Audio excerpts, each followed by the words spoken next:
Stop that. Stop that. Stop that. Yeah. I hear him chat to the noise. Move too quick, can't stop for the talking. I hear him chat with the walking. Just too sharp with the prize. White girls better tell me I'm awesome. Yeah. Hot like fire on the pan. If you wanna touch my please use caution. Cold like 0 degrees. I'm out the cage, gotta let out the beast. Revolutionary, gotta let out the streets. Locked in a cage, I'ma let out the sheets. We came for war, man, forget my peace. You take the west, I'll take on the east. I'ma put them in the cage, never let out the. Yeah. I hear him chat to the noise. Move too quick, can't stop for the talking. I hear him chat with the boys. Man so tough, but mans keep walking. Yeah. Just too sharp with the prize. White girls better tell me I'm awesome. Yeah. Hot like fire on the pan. If you wanna touch my please use caution. Stop that. Stop that. Stop that. I walk in today. What happened? I mean, I walk in today and I didn't check the schedule. Yeah. And I'm like, oh no, this crew is working today. This is the group that carries us into the future. It's a solid crew, man. No, I'll tell you why it's not a solid crew, okay? Because I know what I'm walking into. First of all, okay, where Mike Ryan and Amin are on basketball, I know Mike Ryan's going to want to get on this bandwagon, and I know Amin's not going to let him. The basketball of the last two nights, Stugotz. You are aware that it's a headphone, not an iPhone. What is happening here? Well, I'll tell you what's happening now. Thank you for asking. I was trying to figure out if I could do today's entire show, just close my eyes and listen to it so that I can hear our show instead of see it, because I never cared for anyone to see it. So the reason that I was doing that is because I don't want to work with you guys today. Oh, wait. Are we doing Don't Look Now? No. Are we? I don't want. Are we doing Don't Look Now? No, we're not. No, we're not doing Don't Look Now. I don't want to do Don't Look Now. That already strapping down the furniture. Right. Out there. Okay. Great.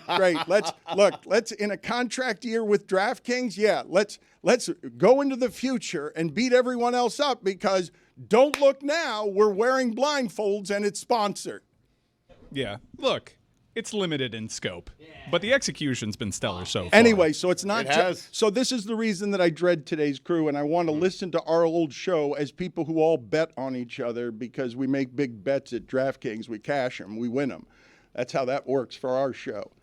Amin and Mike Ryan, I'm hoping, are going to argue about basketball, but the last time that happened, it gets ugly. They're emotional, defensive. You people argue? No. And walking into the mix is Stugotz, and he is doing the show that I'm afraid that people who are really old want to do, and it's a good show. He hates the traffic, and so he's coming in here today, and I want to do a good show that celebrates basketball, not fixes basketball the way Mike's trying to be doing for how long, and Stugotz comes in complaining about the traffic. Is there somebody that likes traffic? Like, who enjoys traffic? No one enjoys traffic. I have to tell you, I have noticed that the construction where the turnpike down here meets 95, they have done some stellar construction work, but it causes problems elsewhere on my route to the studios here. Dan, today's drive, 2 hours plus. I can't handle it, man. I can't. I don't mind traffic when I'm not driving. If I'm in the back seat, like if I'm in an Uber and I don't have to be anywhere on time in particular, I'll sit in traffic because I like messing on my phone. I like people say, "Where are you?" I'm like, "I'm not there yet." And just someone else is driving, because here you take an elevator. I mean, well, that's not always the case. Billy, why are you wearing a neck brace? Traffic. Oh, see, look at what you would have missed if your eyes were closed. I got in a car accident yesterday. Oh, wow. Yeah. You okay? HIPAA. So See what I'm saying? can't go any further, I was told. I think those are the rules. I don't think I'm allowed to disclose my own medical information, am I? Investigation I pending. got hit by a Suburban. Really? Oh. Yeah. Really? Well, not me. My car got hit by a Suburban. If it was me, I'd be in more than it. Wow. I thought that this would be a little discreet, so I wasn't. No, You can man. see it. I wore my most zippable hoodie. Well, I am so happy, Billy, that you're here, because this was one of the reasons that I was like, oh, this crew today, because Mike and Amin are going to get too serious about basketball, and I didn't think you were in today on a Wild Billy Wednesday. Oh, I'm here. And that Loopy, but here. Well, this disappointed me. Can we Well, get that he's here? No, no. I thought we were doing Wild Willie Wednesday, and then I got in here, and Billy wasn't here. And I'm like, what are we doing? Not this crew. And here comes Stugotz 2 minutes before showtime, wandering around the studio snorting about traffic. Yeah.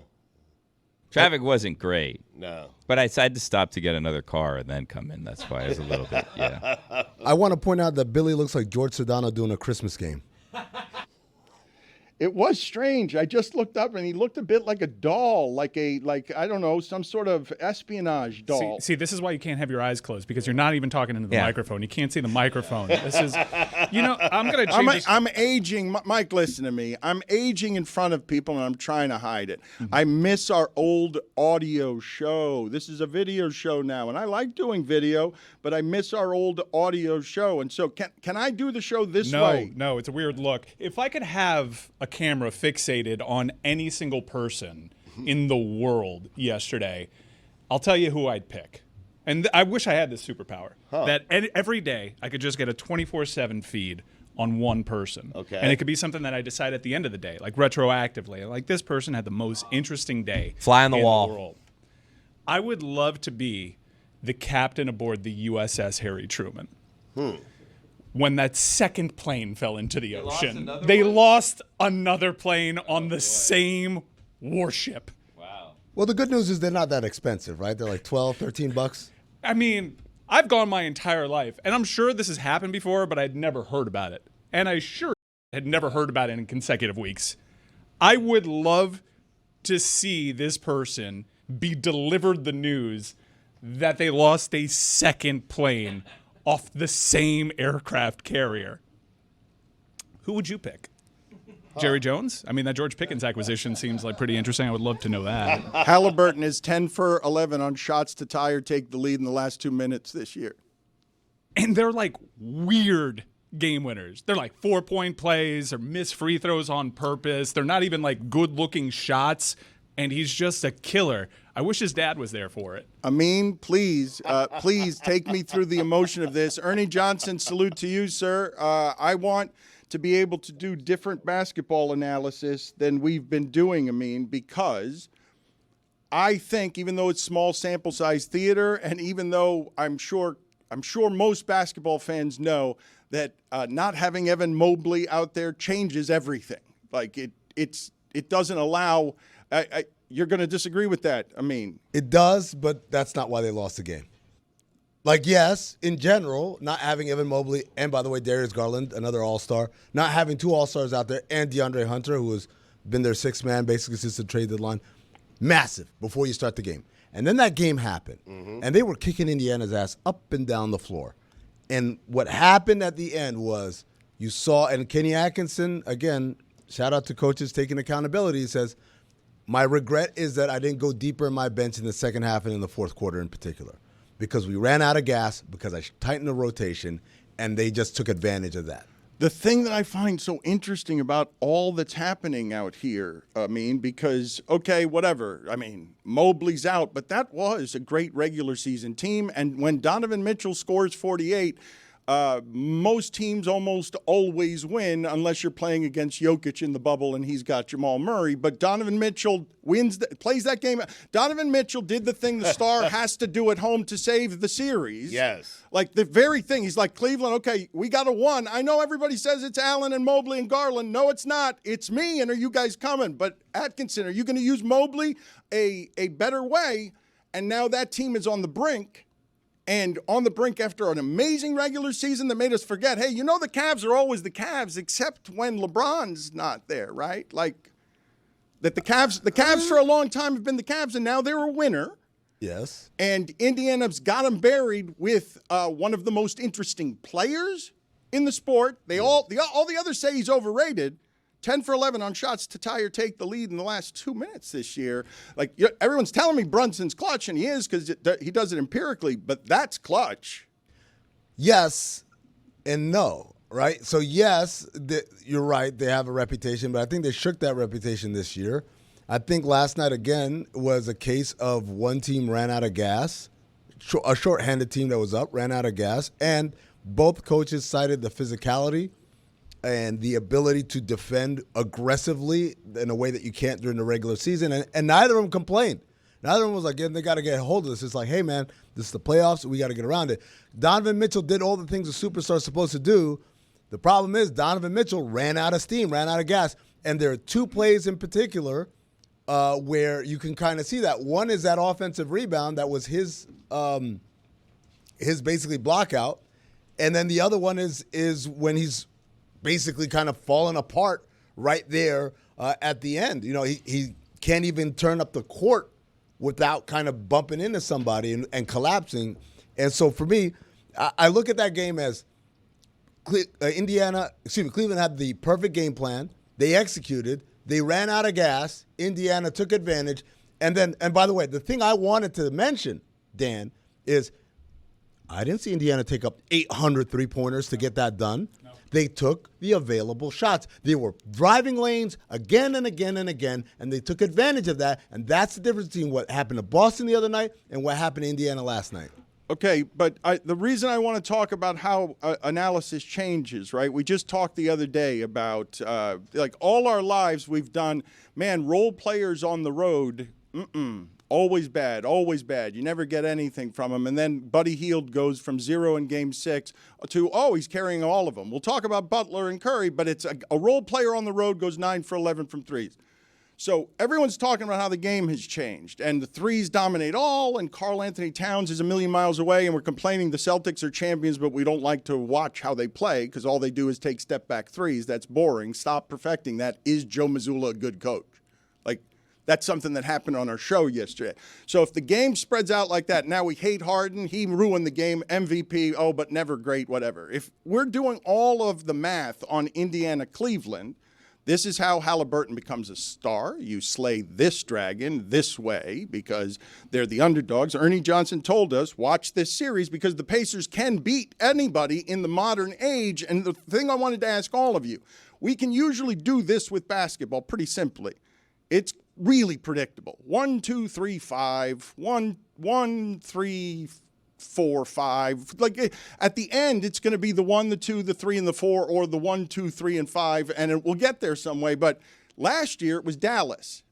They come through the middle, and the Pacers could beat everyone because they have the elements in the modern game. And I'm wondering, if today, more than any day before, basketball can be less predictable than it was because the Pacers can make a ton of threes and change everything. But that's my point. They didn't make a ton of threes. That's my exact point. They didn't come back because they made a ton of threes. They came back because they upped their defensive intensity and tried to get threes, but instead, because Cleveland was rightfully defending three-point line so well, you got Siakam to the rim, you got Haliburton to the rim a couple of times, you got great offensive rebounding, you got Miles Turner right in the front of the rim, and then Haliburton hits a three at the end to win the game, but that wasn't a three-point barrage that did them in. That was them playing methodical, good, smart basketball, which is why, Dan, what I said yesterday, and it's not that Indiana's not a three-point shooting team. This is not a philosophical thing, but what I said is they're not robots. And the problem with Boston is, coach said I got to shoot a three. Okay. No, you don't have to do that. If you got a one-on-one with Jalen Brunson on an island, you don't have to shoot a three, I promise you. But this part's so interesting to me, Stugotz, because do you see what's happening here, right?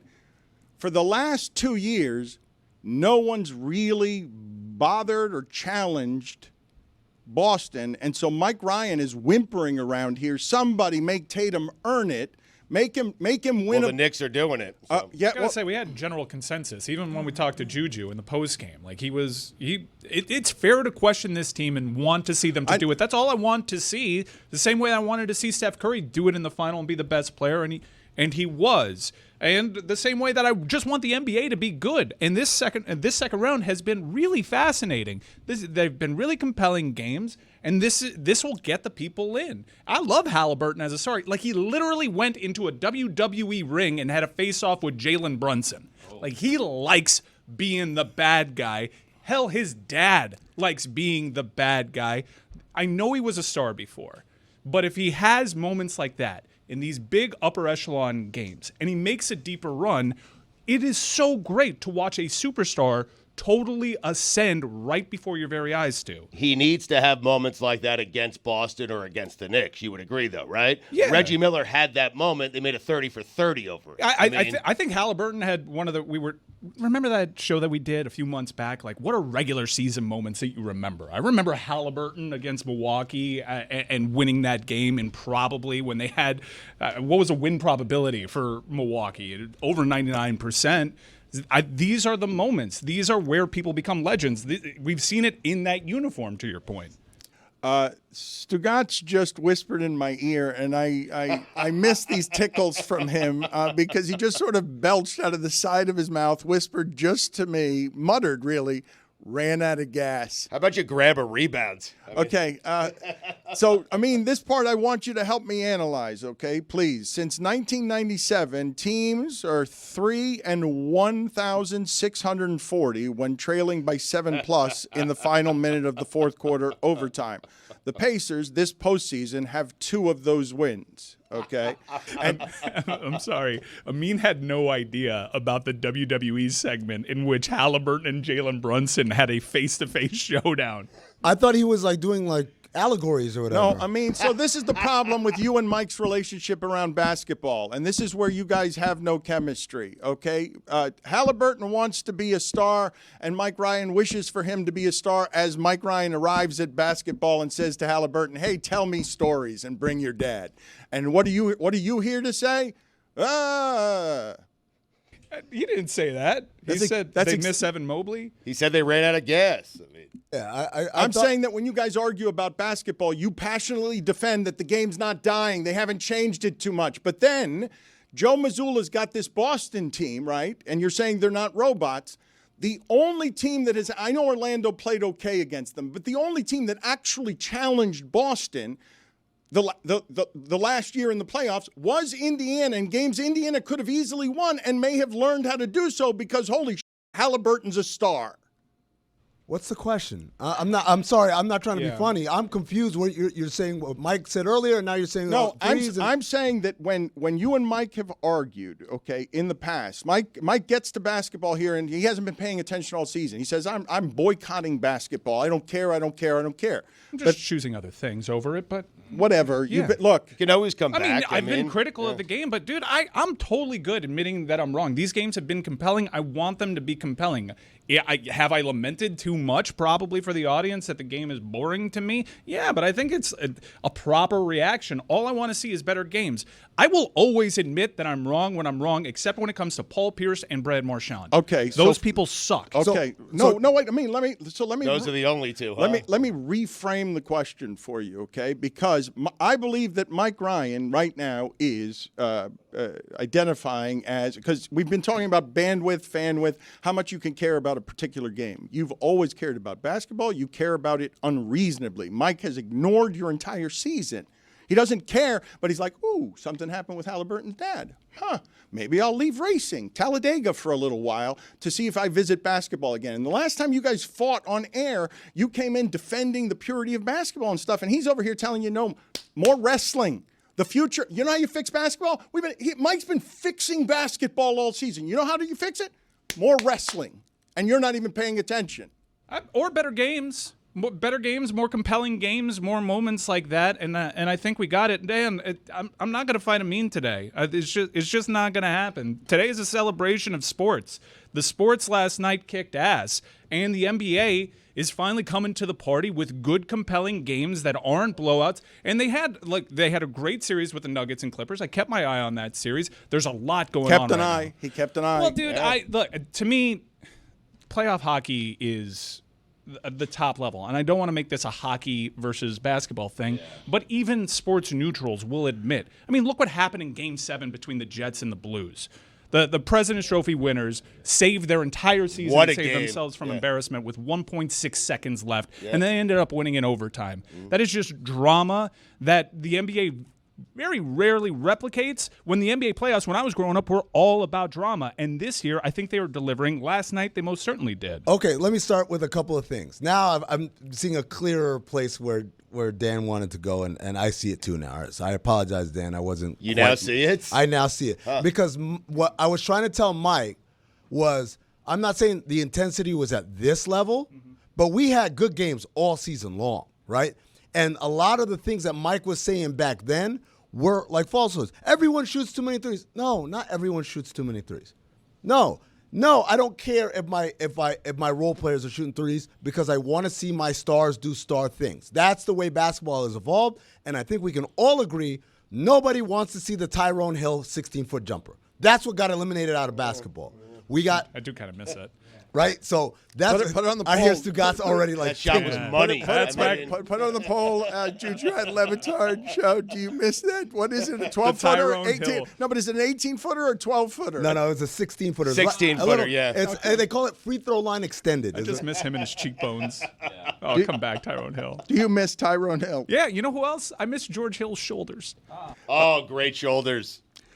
My point, though, or one of my points about this game, because I think... Wait, before you go, because I have to get to, because it'll get away if I don't say it. You said what brought Mike back was Haliburton fighting and his dad. No.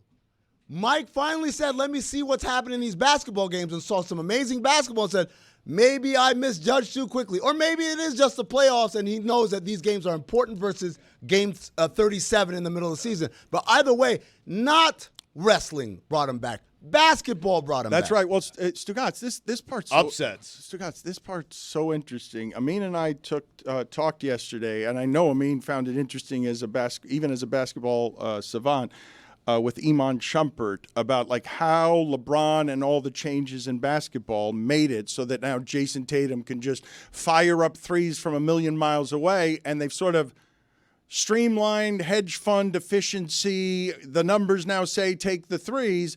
Boston won a championship. We're wondering if their coach is any good. And Indiana's here to say that right now on storyline, we know Indiana can beat them because they almost did last year when they weren't ready. And this is how you get ready now. And then you can ask yourself, hey, Tatum, guys, have you actually been pushed in one of these?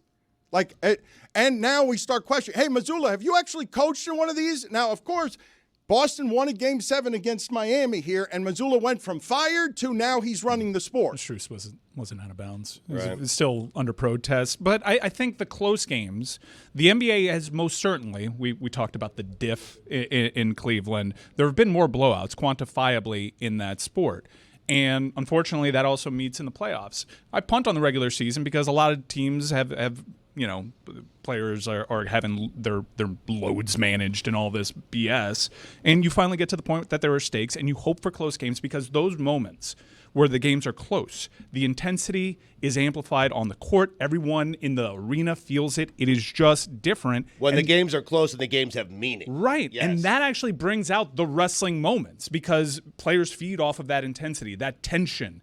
That brings those wrestling moments. So they kind of go hand in hand. It's a byproduct of good, intense playoff basketball, and I'm really glad to see that it's arrived. I think what Mike likes about these NBA playoffs, it feels like the hockey playoffs. He loves the hockey playoffs. We all love the hockey playoffs because anything can happen.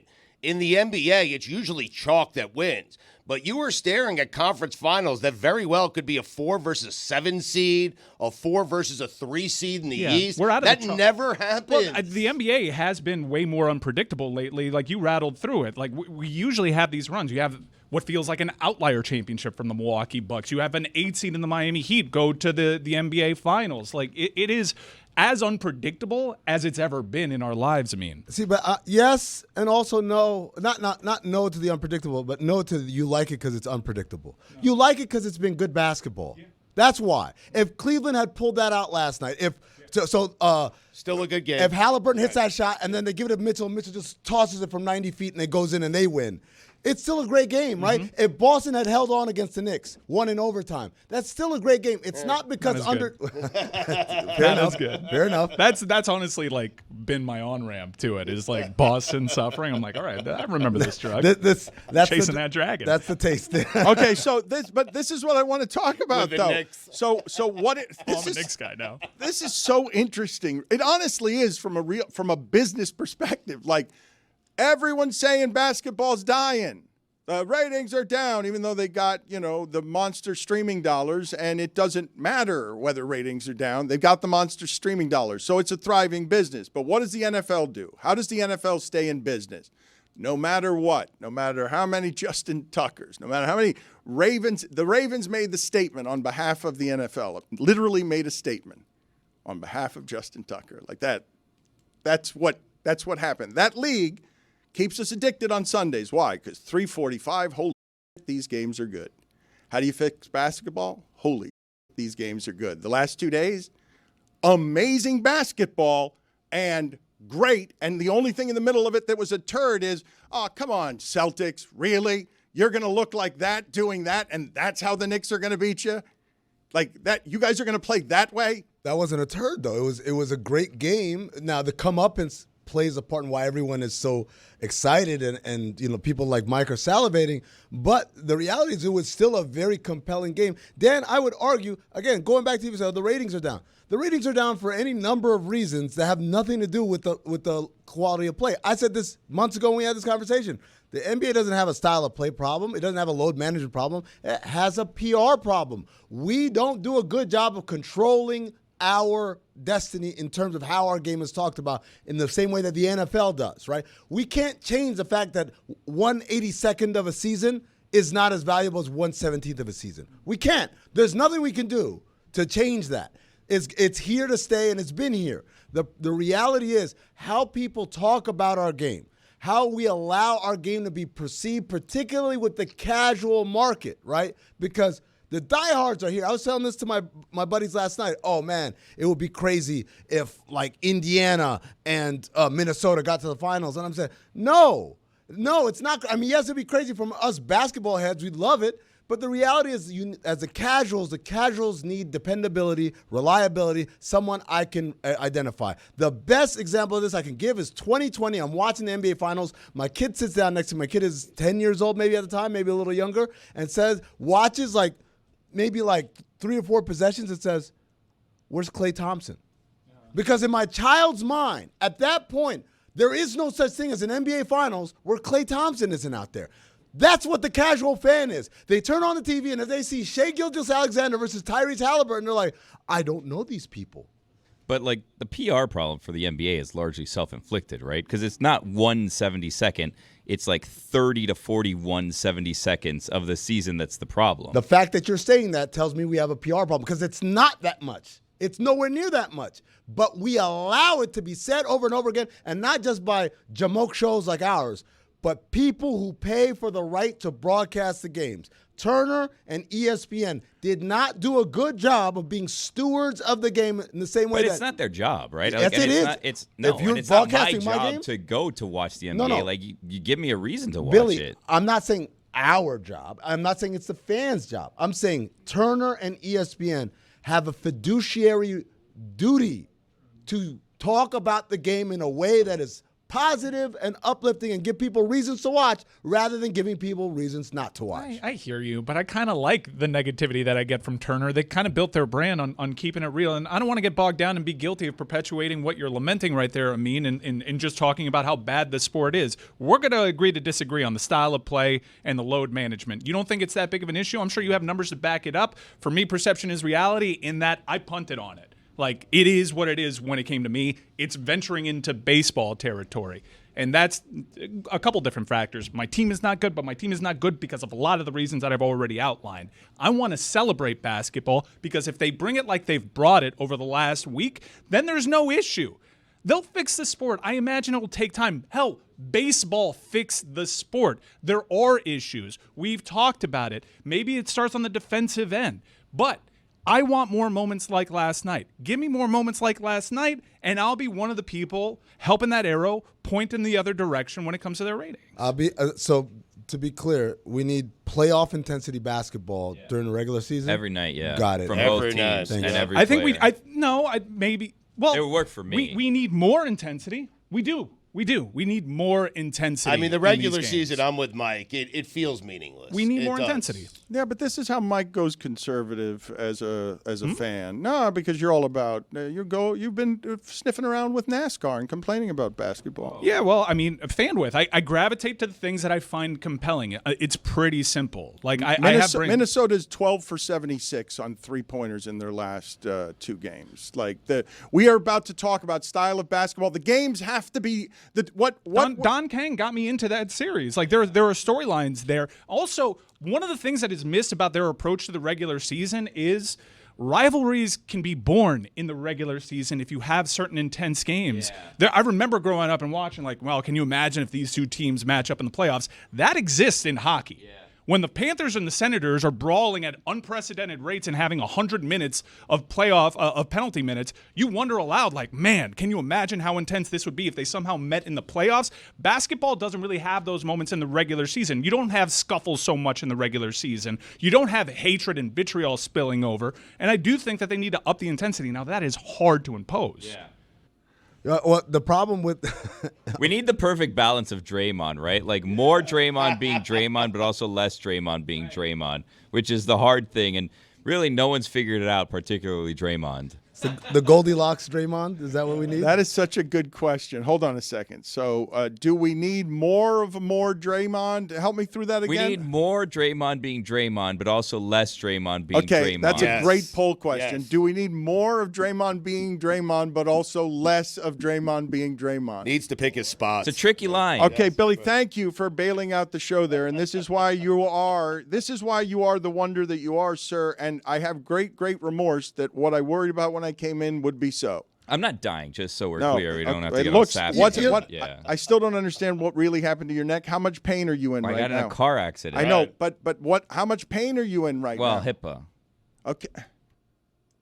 They gave me medicine, so the Oh, medicine so helps. and when you're on HIPAA. when you're on drugs and you've been hit by a No, car, that's- it should be Wild Willie Wednesday. Reckless. It should be Wild Willie Wednesday. It should not be Amin and Mike talk about basketball. No, we're in the middle of the NBA playoffs. I know. This isn't like It was a great night. If I we mean, were in October, I would kind of No, tend to side with you no, here, but like this that's is not it, the baby. spirit- This is what we that's worked not up the to here. Look, that is not the spirit of Wild Willie Wednesday. Wow. Where's my music? Where is Wild Willie Wednesday? I've been promised that Billy, Billy is a rising Meadowlark executive star. Am I?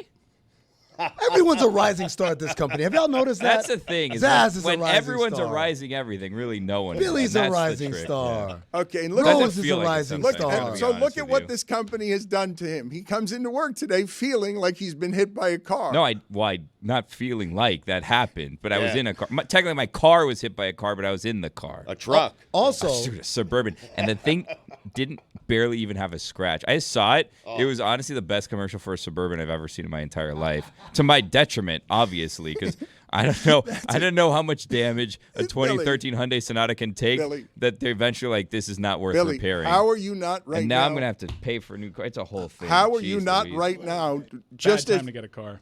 I know. Thank you. Wild Willie Wednesday. That was you spitting into an aluminum cup. I was a loogie. It was. This is my first Wild Willie Wednesday. Oh, is it? Oh, Mike's welcome. never. Oh, No. see, this is what Welcome. you ruined, Wild It's- Willie Wednesday. That's what happened. It's Nah. basically any other day, but Yeah. we just call it that. I'm beginning to think it becomes Wilder Willie Wednesday specifically because I'm not usually here on Wednesday. This is the whole thing. Does he always wear this? No, this is what's happening. no. It's I just get hit every Tuesday, no, and it's a and whole. no, it's rinse not. repeat. It's he feels HIPAA. actually and metaphorically for the last 4 years that Meadowlark keeps hitting Billy Gill for 4 years, and now he's wearing a neck brace. That feels like it is. can we give a little props to someone who has took a lot of abuse for this, but turns out to be pretty prescient? Greg Cody. Yeah. He said, "Hey man, coming in here is the traffic is what's gonna get him to quit, right?" And here's Billy. Traffic got him in a neck brace.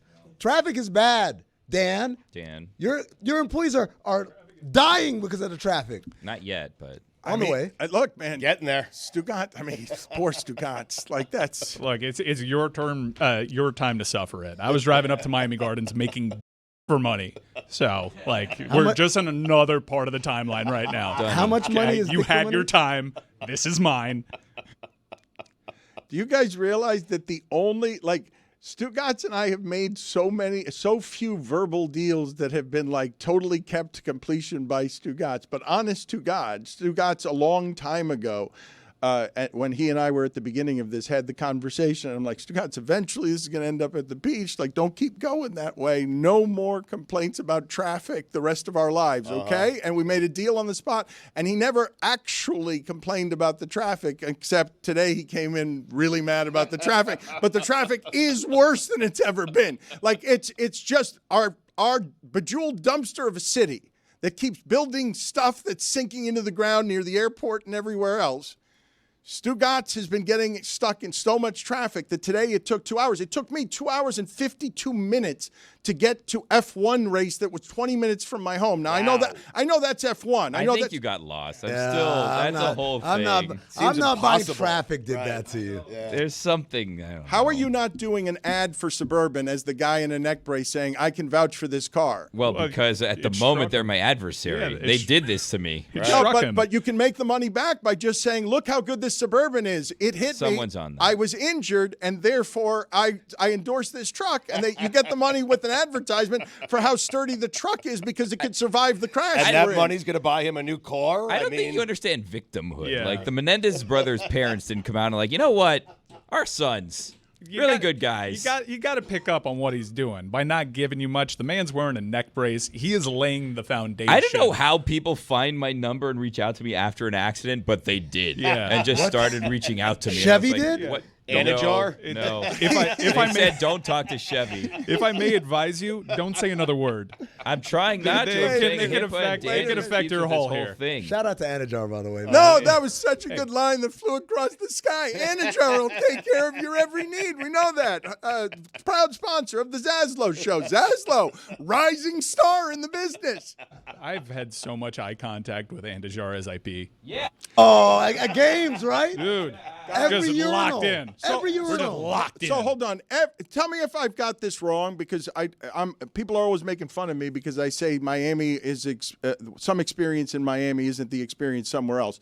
This is a nationwide thing, right? Where everyone in the nation knows that if a local law firm is like spending giant money on sports advertising, that law firm in some places like Miami that are corrupt, sometimes the originators of this. You need to be careful Yeah, here. you better watch out. These You are- going after lawyers? What I- are you doing? Don't do that. Look- And we are very thankful for their patronage during our pirate phase. And there's only one lawyer that we can go after with impunity. It's David Sampson. What about Rusty Harden and his hairpiece? David Sampson's going to be here in moments. I am Lucky us. I'm a little worried about. Wild Willie Wednesday. Oh no! Wild Billy Wednesday. This episode is presented by DraftKings. DraftKings, the crown is yours. And here's David Sampson scratching his eyebrows, already looking annoyed. I don't know why. Why, like, David? What do you come in? You look sour. Are you happy to be at work today? I couldn't be happier. Wednesday's my favorite day. Coming on with you guys. Had a great Nothing Personal this morning. So much going on. I am jacked up and ready. What was great about Nothing Personal today? Oh, just being able to talk about what happened in Pittsburgh. So much of my audience was curious. And Stu, I'm sure you didn't hear the show during traffic, but you could have. But a lot of talk, though it's not rated anymore, so maybe it doesn't come on your feed. Right. But there was a fight between a game day employee and a fan, and that does not happen every day. And everything seems to be happening to Pittsburgh this season. It's been a nightmare for them. There's a lot under the umbrella of everything seems to be happening in Pittsburgh, because we didn't even get to the story, is that a human being falling out of the stands? Yeah, that was a human being who broke his back, neck, and clavicle. Why They've are got you laughing during that? Oh, Why would you laugh during that? It was your transition, I think. No, but broke his neck and clavicle and what else? Like you can't laugh when you're saying that. What would you have given him, David? Like, what is the compensation had that happen when you were president? So I got a funny one for you, Billy. Someone contacted me and said, would I pay for, in that situation, were I to be president of the team, all of his medical bills? And the answer was no. It wouldn't even be a thought of mine to pay the medical bills. What we did is provide first responder help immediately. Both team trainers were there. We made sure that he got to the hospital in the ambulance, and a follow-up card with a little PR statement saying we're sorry and we hope you get better. But come on, it's not our responsibility. You can't fall out of the stands, no matter how jubilant you are, with a double by Andrew McCutchen. But don't worry, they did the investigation. He had 2 beers. Only 2 beers. Wow, so he was at fault. Is that why you would field teams that wouldn't get excitement out of the crowds and would jump out of the stands by accident? How often do you see that exactly? I just don't understand how you're sitting here giggling during you were legitimately giggling. I was happy almost. No, stop it. Stop it. I'm not giggling about the fact that he broke his back and neck. Look, if we went back and if we went back and played this video right now, this is appalling. You'd hear a giggle. This is appalling, and you are appalling. You were absolutely giggling. I said we didn't even get to the video of a human being falling out of the stands, and you gleefully said, yeah, he broke his back, neck, and clavicle, and you were laughing about it. So you accused me when we started 4 minutes late saying, oh, you look down. Are you happy to be at work? And I was saying, I'm great. Like, everything's good. And then you're like, by the way, a guy almost croaked in the stands. I'm like, yeah, but he didn't. It was just neck, back, and clavicle. Now we know why he's mad, Dan. I mean, because you were 4 minutes late. No traffic. When's the last time you were late, Samson? When's the last time you were late to anything? I'm not late, but again, it doesn't matter. You have stuff to do. You have a show to run. I'm very happy. Wait a minute. Are you ever late? What do you mean? Very happy. Real tension here. You have stuff to do. I'm very happy. Man, you're onboarding like today, like onboarding the show, onboarding me, and onboarding David. Let's turn the vibes Pressing around. me on personal medical information. It's appalling what he's saying. I want you guys to imagine. Okay, David Sampson runs the Pirates. A human being has jumped in a video to what could be their death. And instead, thankfully, it was only all these horrible things that will mean limping through the rest of your life because those things aren't meant to be broken at one time. A horrible fall. How soon would you have arrived with paperwork and lawyers, and what would you have offered to get off the hook for what can possibly be there? As you say, 2 beers, you had 2 beers because you went straight to lawyer on, if you've had 2 beers, that broken back is your fault. Oh, I would take the over on 2 beers, by the way, for that gentleman. But it doesn't matter because I think he may have been underage, in which case it may have been an issue all the way around. So what I'm doing is I am looking for a settlement of some sort of monetary settlement very quickly in case there's a lawsuit that would come. This is not an autograph bat or ball situation. It's not a meet and greet. It's nothing like that. This is when you've got to bring out the checkbook and you've got to try to see what is going on with him and his family. But I would make it very clear that we were not at fault. The railings were set to code, that we did everything we were supposed to do, including responding to it immediately with life-saving care. But in this world of litigation, we'd have to settle at an amount. But no, I wouldn't want it much higher than 5 figures. Can we play a game that I like to call If the Shoe Was on the Other Foot? So let's say David Sampson was taking in a Pirates game, and he was there, and all of a sudden, the Pirates are doing well. You get excited, and whoop, whoop, you slip and fall onto the field. What does David Sampson do? First of all, what are you laughing? I've been really excited at games before. I don't know how if you look at the video of how it happened, and I don't want to assign blame, though that's what lawyers do. You actually do, in a negligence case, assign what percentage of blame each side has. and that's how you get informed as to what the monetary payment is. But it's impossible to look at that video and say that the Pirates were 100% to blame for what happened. And I don't know if you want to show the video or if we can. I don't want to get us in trouble. No, we're good. Because it's graphic. But at the end of the day, if you zero up into it, which we'd have camera angles and we'd have zoom capabilities, it was not like, hey, like doing the wave, like, ah, and then, oh. That's not how it happened. I don't think you're playing this game right. I don't think that the shoe is on the other foot here. This is still very much lawyer speak. Yes. Like, I don't think you want me to be the one on my back with raccoon eyes bleeding out of my ears and asking what I'd ask for? I don't Just want. put the shoe on the other foot. I don't want. He I'm just saying, wants the shoe. if you were, what would you do? Because I don't think that the approach you would take was, well, the railing is adequately high for me. I would sue the Pirates, I'd sue MLB, and I'd sue the city of Allegheny, if that's a city or a county, I can't remember. And I love Pittsburgh, but of course I would sue everyone. I'd get a lawyer to do it on contingency, and my first offer would be for pain and suffering. I don't know if you saw this lawsuit, one of the great lawsuits of all time. A Colorado fan sued the NFL for $100 million for emotional trauma, pain, and suffering because Shedeur Sanders went in the 5th round. Yeah, that's serious. And it's a real lawsuit. I'm not making this up. Of course, it's not going to win, but I'm going to sue if I'm the one who falls out of the stand. What's the small amount of money you're talking about? You arrive with a checkbook, the person's holding their neck and holding their clavicle, and they're on a stretcher being taken off, and you are literally saying $4,000. No, I said 5 figures, Dan. That's 10 grand. Okay, so 10 grand. You're whispering next to the stretcher. We'll give you 10,000. No, I'm waiting to make sure he's not dead. So Because why waste 10 grand if the person's dead? You don't need to give a dead person 10 grand. So wait a minute. There's an estate. So wait, hold on. So tell me how this transaction goes. He's hoping for death. Yeah, that's what it sounds like, honestly.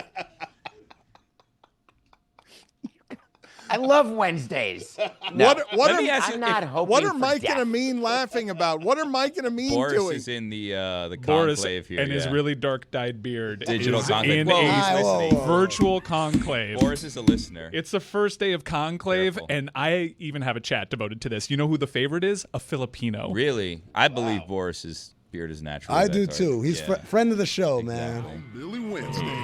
David, if you were the Pirates, do you take advantage and say, hey, Clemente family, you want your name on this wall? Time to start paying up. You don't actually think it's real. Wait, which part? It is the wild. Clemente family and the issues with the the Pirates. beard. That is real. This is ridiculous. Well, they wanted their name on that wall. Now someone's fallen off of the wall. Now Different part of the wall. Clemente, you wanted it being on this pirate thing. This is Brian Wilson levels. Whose beard are you talking about, Mike? The dude on CNN right now in Boris. the virtual Boris Sanchez. conclave. Boris Sanchez is CNN. Wow, Billy Wednesday. We have, by the way, Dan, if you want to get to it later, we have a segment dedicated to the Papal Conclave. We do? Yeah, we Why do. can't we just do it right now? You want to go to the green screen? Wait a I don't know minute. where I'm Are you, supposed to wait a do minute. it. What do you mean where you're supposed to do it? It's Wild Willie Wednesday. You're I'll go over supposed to. there. What do you Yeah, mean? I don't know if we Do set whatever up you an want. image. I'll be over there. Wait a minute. Okay, so just explain to me how Wild Willie Wednesday Well, just works. toss it over to Okay, me when we're all set up. What and kind of I'll- producing is that? It's his day, You've man. been hit by a car? Like, wait, A truck, it's Billy, fine. Billy, I need your help today. Wednesday. He is helping you. He's going to our own virtual conclave. He's doing a bit. So no, The only way to make this work, Stu, is that you have to put some dye in your cigarettes that has white smoke and black smoke. Yeah. And that the conclave only ends when you are dragging from can a we heater. please do that? Can and we? out comes Can black we please smoke. do No, Black Smoke Pope Tuesday Wednesday? no, Stu, do not do that. I'm going to be your lawyer here. Thank you. Don't do that. Okay, I need some help, Chris. You got to grab the reins on this. All right, Wild Willie Wednesday is. I don't think Wild Willie.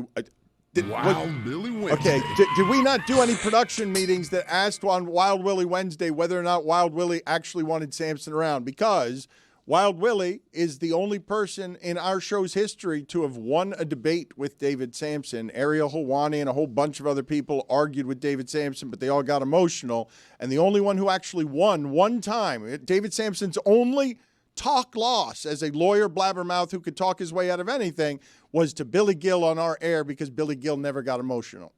That happened. I saw it happen. Billy grew up right in front of our There was that one time David got science wrong. Yeah. I remember that. I get one. things wrong all the time, Dan. I know. So but it is fun to deal with people who are emotional. It is not difficult at all. All right. That's for sure. Okay, so You're very emotional. yes, man. I am. I wish I were less emotional. That would be better for everybody involved. So do I. That's why Billy's neck is broken, because he's been hit by a Suburban. Yeah. Billy, what is Wild Willie Wednesday in that room? Tell me. Let's ride this bucking bronco into riches and glory. Okay, well, bucking. Dan, so I don't know if you're aware of this, there's a papal conclave going on right now. So, Chris, if you can, we have intro music. We have a new segment. It's called All the Smoke.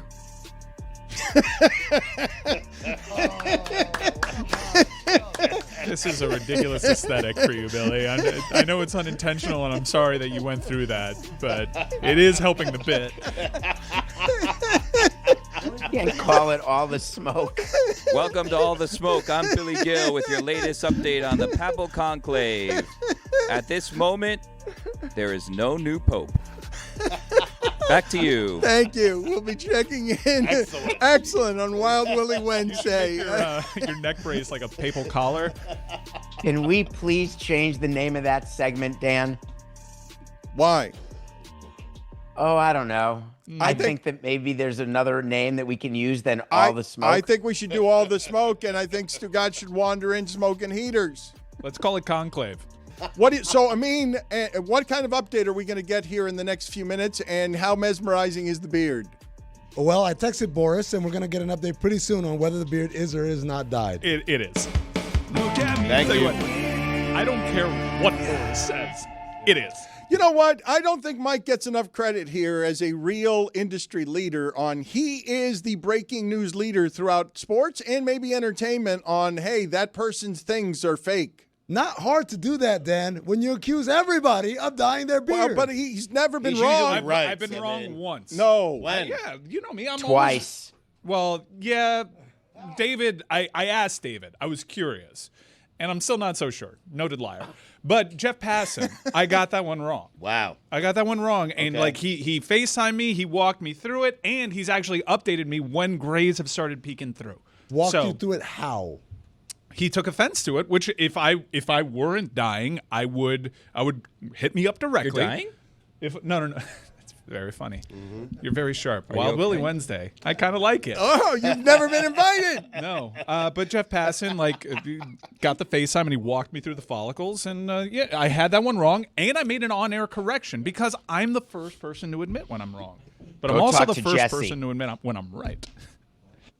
Go talk to Jessie. She knows for a fact that I don't dye my hair. Look, you let the beard Fact, go. When huh? you let the beard go, you lean into the gray. It's very odd that it just decides to stop with the sideburns. A lot of people are like JD Vance, where it just starts at the sideburns, and you got to try to figure it out. You're an oddity in that way. You're an oddity in a lot of ways. That's you. I'm just asking. Ask the hair makeup people. Ask anyone who makes me look like I look today. I And saw it. hair dye is Okay. not one of the One and a things. half times. Again, yeah, I got a hedge against your just noted reputation for lying. Everyone else, basically, unless they give you a walkthrough of their hair, you're going to assume you're right?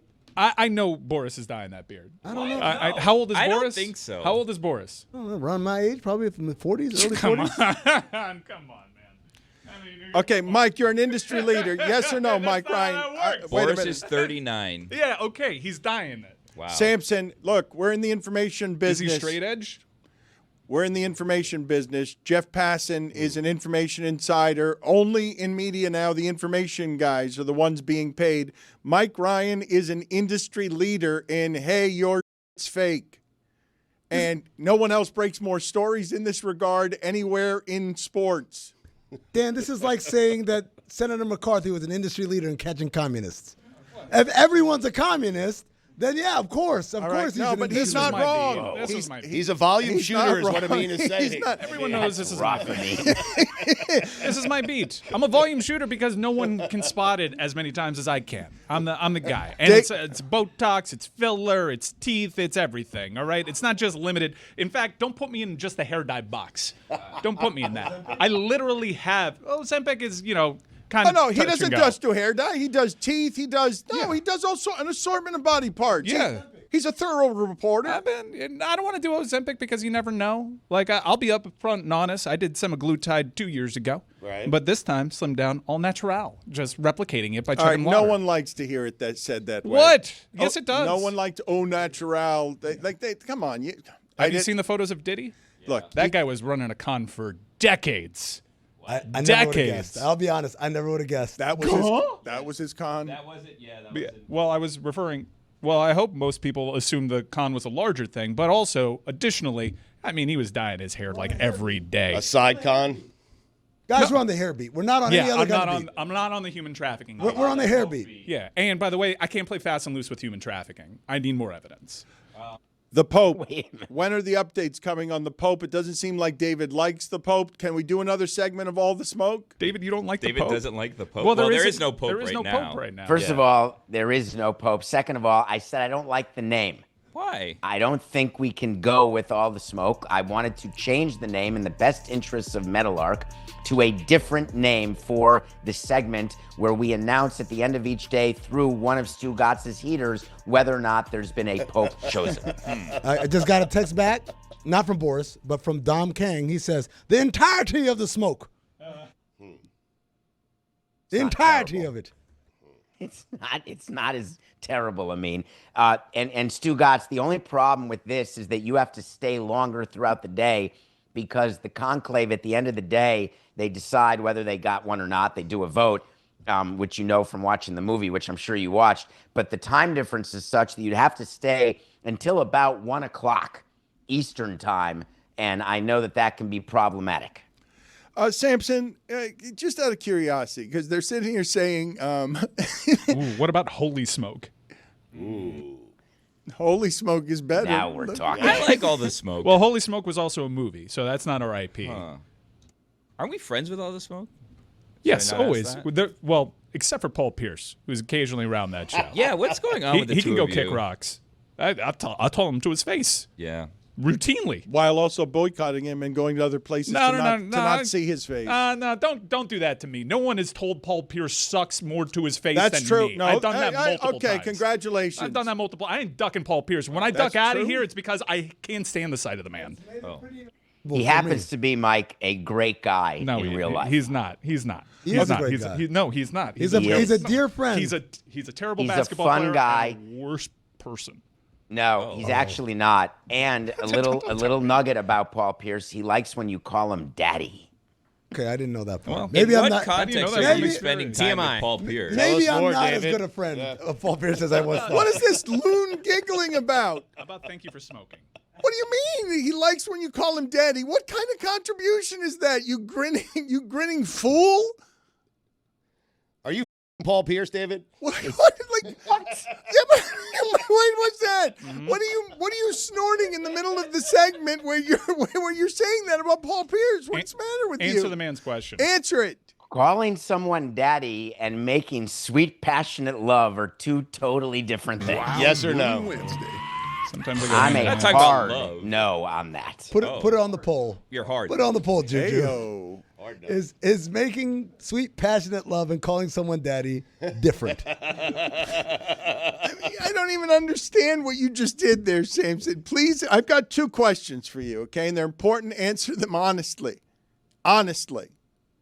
Why did you do that?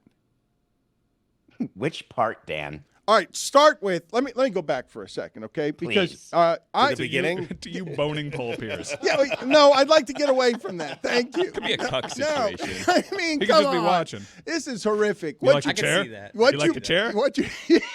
David could All see that. right, it here sounds we like. go. Here we go. This is what I was afraid of. Wild Willie Wednesday. I don't want all the smoke. Wild Billy Wednesday. I don't want all the smoke with Paul Pierce. Yes, Mike wants to fight Paul Pierce. Mike was going to go do a party a year ago, 2 years ago, where he showed up to Paul Pierce's party in a wheelchair. No one has done more in Paul Pierce's face to tell him he sucks on behalf of Miami than Mike Ryan. That is true. That cannot be disputed. Paul Pierce doesn't want that smoke. He hasn't wanted that smoke. And frankly, I think Mike Ryan has accused him of veneers. And he dyes his hair to his face. Wow. To his face. And he hasn't denied it. He wore it. He wore it. He wore it like a champ. He's like, you got me. It's a winning move. On though. small credibility Look, there. you wear veneers is a great move, and it's a real humbler in debate. I mean, they're not doing it for people not to notice, No, but right? the other what is the con they're trying to prove? Like, oh, my teeth got better on their own. Like, get out of here. Like, you got the veneers. I'm gonna call them that. Don't deny it. Don't. It's Don't BS unnecessary. me. It's too vain of you to tell everybody I see your fake teeth. It's Can't BS a unnecessary. BSer. I've got one cap. Samson, the other question I wanted to ask you, noted liar. When you point at Stugotz and you say of this papal series that everyone is watching, Conclave, Stugotz, which I'm sure you've watched. When you tell Stugotz, I'm sure you've watched it, and you say it with the smugness of knowing I watched. He's with the smugness of he wasn't listening to you. You know he wasn't listening to you. And when you say, Stugotz, I'm sure you've watched, you're lying. No, that's called sarcasm. Yes. I got Totally different than line. But I if you'd like to conflate the two, then we can. But what I was saying is Stu is so busy doing God knows what. Although he's got a lot of bless time. bless football. football, not Yeah. God knows what. It's Yeah. God bless Yeah, football. God knows. Yeah. God knows football. Jesus Christ. What is the matter with you? It's God bless football. It's not. God knows what. It's a totally different podcast. I'm on sorry, that, though. I had I bad like it. information, Stu. I thought that you had started God knows what. God knows what is a that's totally next. better Yes. podcast. Billy, buy the domain name before ESPN steals it from you. God knows what. ESPN's not who I'm worried about stealing it from me. Let's do it. Is it Samson you're worried about stealing it from you? I already own it. What do you mean, while we were talking? God knows what. I'm very busy right now. Wait, you have Wait it? a minute. You bought the domain name God knows what to compete against God bless football right now? I Hey, better- Brett, I'm on the air live. Could you please go buy God knows what, the domain name? You said please? you already did it. Go get that. You said I'm you talking already about did it. 1, 2, 3, Brett live right now. There he is. God knows what. Please go secure that. I better secure Thank an you very entirety much. of the smoke right now. You know that scene in Pulp Fiction? Check out the big brain on Brad. But Samuel L. Jackson, by mistake in that scene, mixed up the name of the character. He calls him both Brad and Brett. Wow. Can one of you please put up on the poll here at Le Batard Show, is making sweet, passionate love and calling someone daddy different? 58% so far say yes. That means we already put that up on the poll. Yes. Yeah, well, Amin asked for it, so that was quick work. Okay. That's what we do. You Wow. ask for something. to You be know, on the poll. I'm not used to things happening that quickly around here. We Because have an answer. Quickly. Do we own it? It's taken. Ah, got Yes, way to go, Billy. You're Good job, Brad. You won one against God knows Brett. what. Check out the big brain on Brad. God knows what. That's right, Dan Le Batard. I got the domain before anyone could move expeditiously on it. Tom King, strictly in the United States. It's I thought that was Baby Billy. He's got something in his mouth this time. it was slobbery. Whoa. It was slobbery. And I was excited. it became. That was funny. Your baby Billy's pretty good. I didn't know you did one of those. I did for Halloween. Samson, you're bothering people here because what? Here we go. Once again. Transition. Dan, what Transition. Why? I mean, I think this one's gone pretty well. I mean, he told us he's banging Paul Pierce. So Yeah. this is revelatory. the truth. Called Brett. I'm sick and tired of your criticisms, Dan. Just stop having me on the show then. If Nothing. every week it's like, all you do is you ruin the show. You listen to the 3 haters out there. You ruin the show. You're not There's ruining more the of us show. than 3. You married this, David. Yeah. so- Do you have a review or Stu? something? Believe me, I've got divorce attorneys at the ready. You got a review for us or something? What are you talking I do. about? Speaking of divorce. No, you want to get rid of him? No. I just want to, not default to he sucks. I mean, we've covered that ground. He seems to not be having a lot of fun right now. Dan, It's a Wild Willy Wednesday, and out of I'm not courtesy usually to here him. on Wednesday. And you know what I've missed out on? All the David Sampson reviews, and he actually has got quite good taste. We rarely get to them. It's a lot of just the criticism. Oh, It's been something, Billy. It's been I've had 4 weeks in a row of not getting to the review. This one hit hard though. I don't know if anyone watched the 4 seasons, the 8 episode I've seen the series. first. I've seen the first half of it because it's got so many good people in it, and they're trying, but the writing seems a bit stiff and predictable. So the part that really hit home is when Steve Carell leaves his wife for a younger woman and tries Spoiler to bring alert. the younger woman in on the couple's trip, and it ends up becoming sort of a nightmare in all sorts of ways. So I resembled some of this show while also longing for the days of Alan Alda, because it's based on a movie that Alan Alda did back in 1981, and that many people I'm sure haven't heard of. And the concept is if you go away with the same 4 couples every year, and of course they updated it because now one of the couples is a gay couple with Coleman Domingo, and it's updated from the movie. And it's fantastic in that regard because couples can't go away and get along year after year because things change and marriages change and relationships change.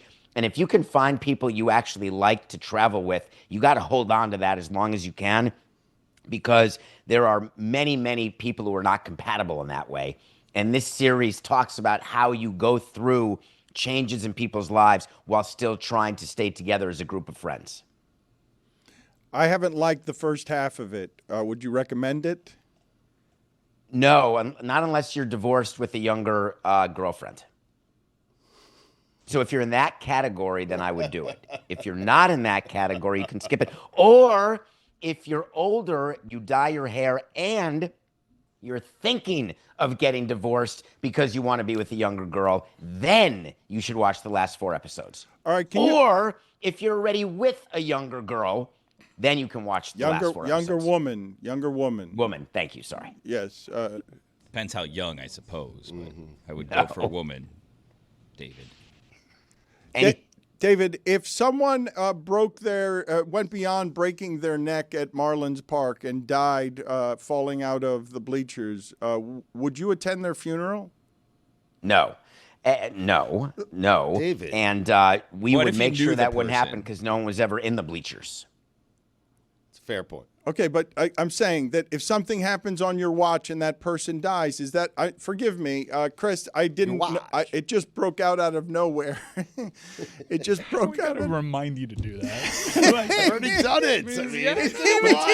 I've never done it twice in a segment. Every time if they mention Paul Pierce again, you say the truth. I've never done it twice. It's a wild David.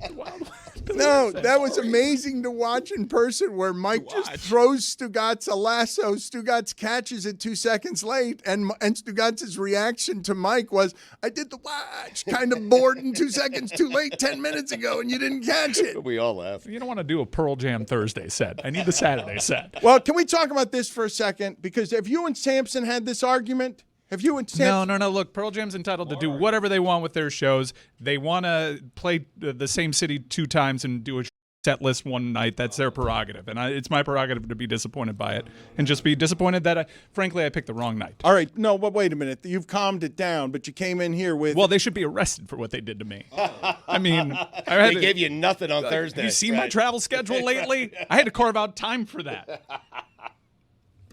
Dan, we've got an update. Oh, boy. From not quite the conclave, but from close to it. Boris Sanchez has checked in. Oh, man. And he is denying all allegations. No. Oh, my God. Saying absolutely bleeping not, studio lights and shadows make it look dark. And he sent photographic evidence of such. I'm trying to get it uploaded right now into the system to let everyone know he's got, because the picture I'm looking at here, I'm seeing some grays, Dan. Yeah, that's admirable of him, and I will wear it. I am constantly... The trickiest thing about doing this beat is the Turner lights. The Turner lights are a problem. Watching Well, Kenny Smith is ridiculous. We all know that one. What? But watching their NHL coverage, I'm constantly asking, is Biz dyeing his beard? And he's constantly blaming the lights. Now, Lundqvist has tried to use that as an excuse too. But get out of here with that. Look at this, Mike. Yeah, he's got plenty of grades. Like if I saw that on TV, Nah, but that's pre-dye job. So hold on, Pre-DJ. that's live. That's a live shot. No, it's not live. He's wearing a T-shirt there. Yeah, He that's was what just in the conclave. He in just a suit. he's off air now. That's what's happening. did they touch it up in post? But here's the question. Mike, does this now give us 2.5 times you've been wrong? Yes. Yes. Look, if the lights fool me, the lights fool me. But I mean, the larger point is, I know that beard can't be that naturally dark. Now, it was the lighting in the studio, and straight up, thank you, Boris, for your honesty. You've got grays, way to lean in. Had that one wrong. But the general sentiment was, it's impossible for his beard to be that dark at that age. So there was something going on there. It was just television performance enhancing. Can I give Boris a piece of advice? Sure. Dye your beard. Looks terrible. What? Honestly. He You should actually- dye it. If he- people are going to accuse you of dyeing it and you're just looking... Might as well.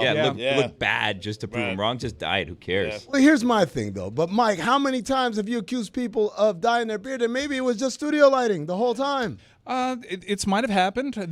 I could have been wrong more than 2.5. But let me tell you something. Like accuracy-wise, this is still over 99%. I'll stack my credibility up against anybody's in this game. You know what? Hold on a second. Because Mike's doing this thing where he's being a different kind of journalist these days, hybrid journalist. What I'm telling you... Non-journalist. Yeah. Insider. No, but this is... Look, whatever the journalism insider business is, that is Jeff Passan and Adam Schefter and Jay Glazer risking mental health issues and Woj to get you the information first on a Wild Willie Wednesday. I can't believe that Mike's not giving you any of his sources here because he's not giving up his sources. And what no one knows is that Mike, this has been part of the Meadowlark budget.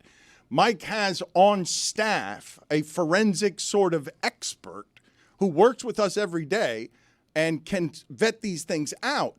And after much research, and I'm sorry to do this to you, David, I think Jesse might be able to prove for us that your hair, that's fake, what you're doing up there. You'll claim all the time that it's real, and you were not one of the places where Mike got it wrong.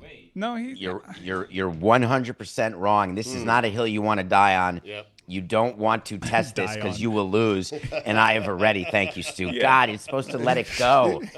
You're supposed to just let it go.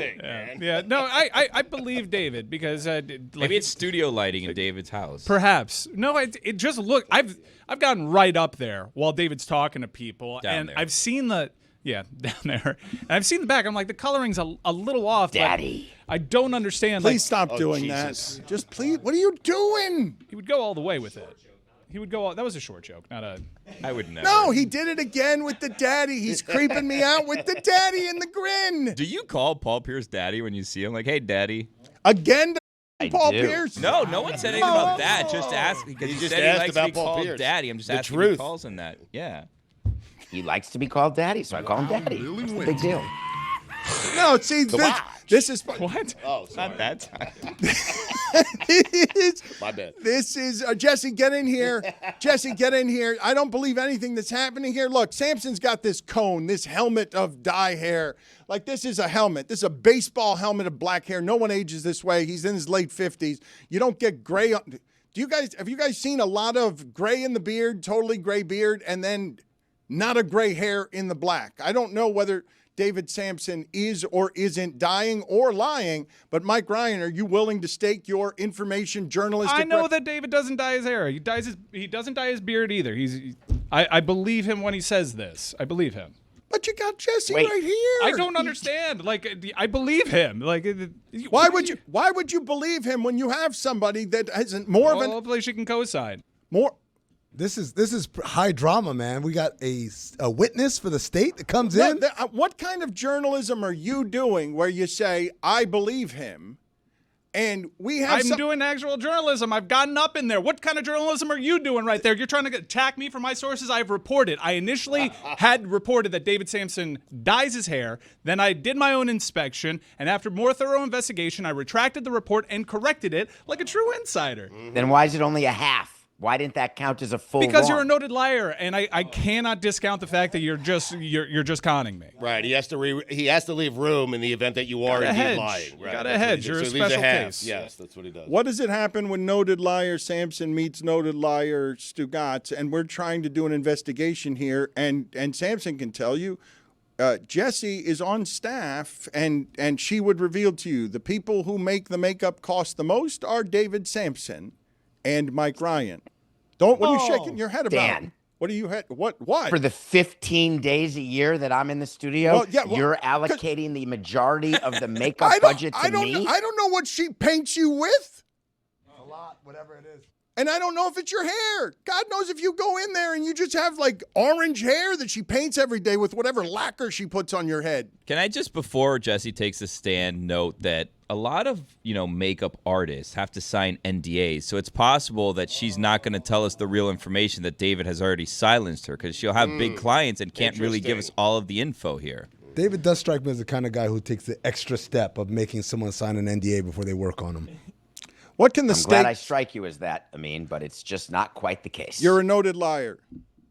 By who, Dan? Everybody. Are you speaking on behalf of my kids, my ex-wife? Like, who are you talking on behalf everybody. of? Miami-Dade County Everybody. taxpayers. Everybody. Yeah. Everybody. Taxpayers. Marlins, That's a good one. Marlins fans. Yeah. Oh, another good one. Thank you, Pierce, Mike. Anyone else? So why? They are literally thousands.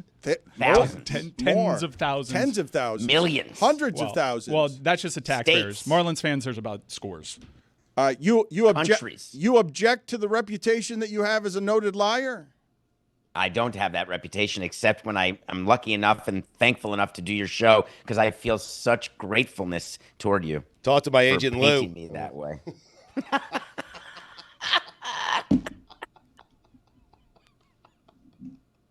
Thanks, Jessie.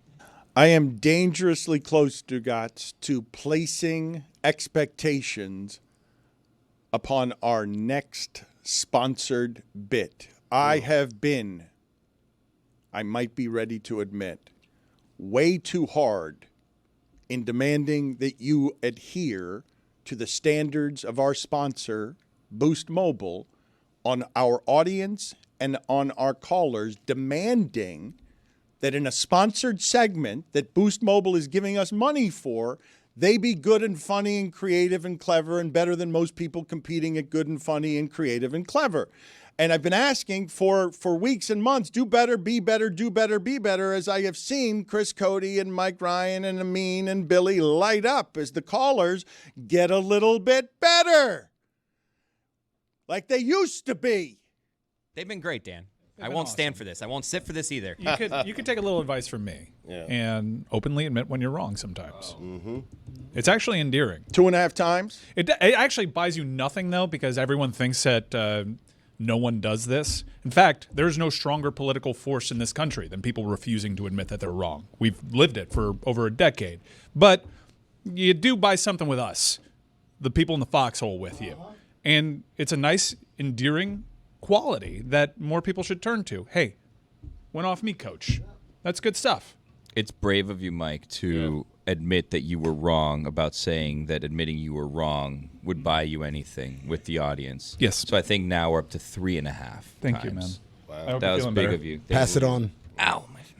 Let me remind the people, it's the Boost Mobile hottest take from the weekend, and it's presented by Boost Mobile, the newest 5G network in the country. Yo, this is Dave from the 336. James Harden makes me embarrassed to have a beard. Hey, guys, I just want to say I don't think there's a big difference between a tortoise and a turtle. Let me know. Longtime listener Joe from Fresno, limited fake Chris Tucker and Jackie Chan from Rush Hour. Hey, this is Gabe on an ET phone home, and my boldest take is Die Hard 2 isn't a bad movie. It's just sandwiched between two greats. All right, I'll hang up and listen. Thank you. Big man for sale or rent. I'm not talking about Rafe LaFrance. He might have played with Shaq. It's Michael Doliak. He'll spend 2 hours in the film room, then sweep a board like a human broom. Now, tomorrow he won't be back, Jack. He's Mike Doliak. That's a beauty. Hey, what's going on, guys? This is Paul calling from Texas. My hot take, when someone starts a sentence with, to be completely honest with you, I immediately don't believe them. I'll hang up and listen. Hey guys, this is Josh, owner Mobile from North Carolina. I'll have to do that again. I knew that. That's where that one was headed. They are getting better. Yeah. Yes. If anyone wants to evolve the Michael Doliak song, which I am ready to retire and replace it with some Rafe LaFrentz, I am here for it. I would delight in any. If you're taking requests, musical people out there, and want to compete on Rafe LaFrentz songs, I'd like to hear from you. I'm coming around on the boldest take from the weekend. Our callers, for too long, it took a long time to get a landline around here at Metal Arc. Building video company, landline takes 2.5 years. But we got one.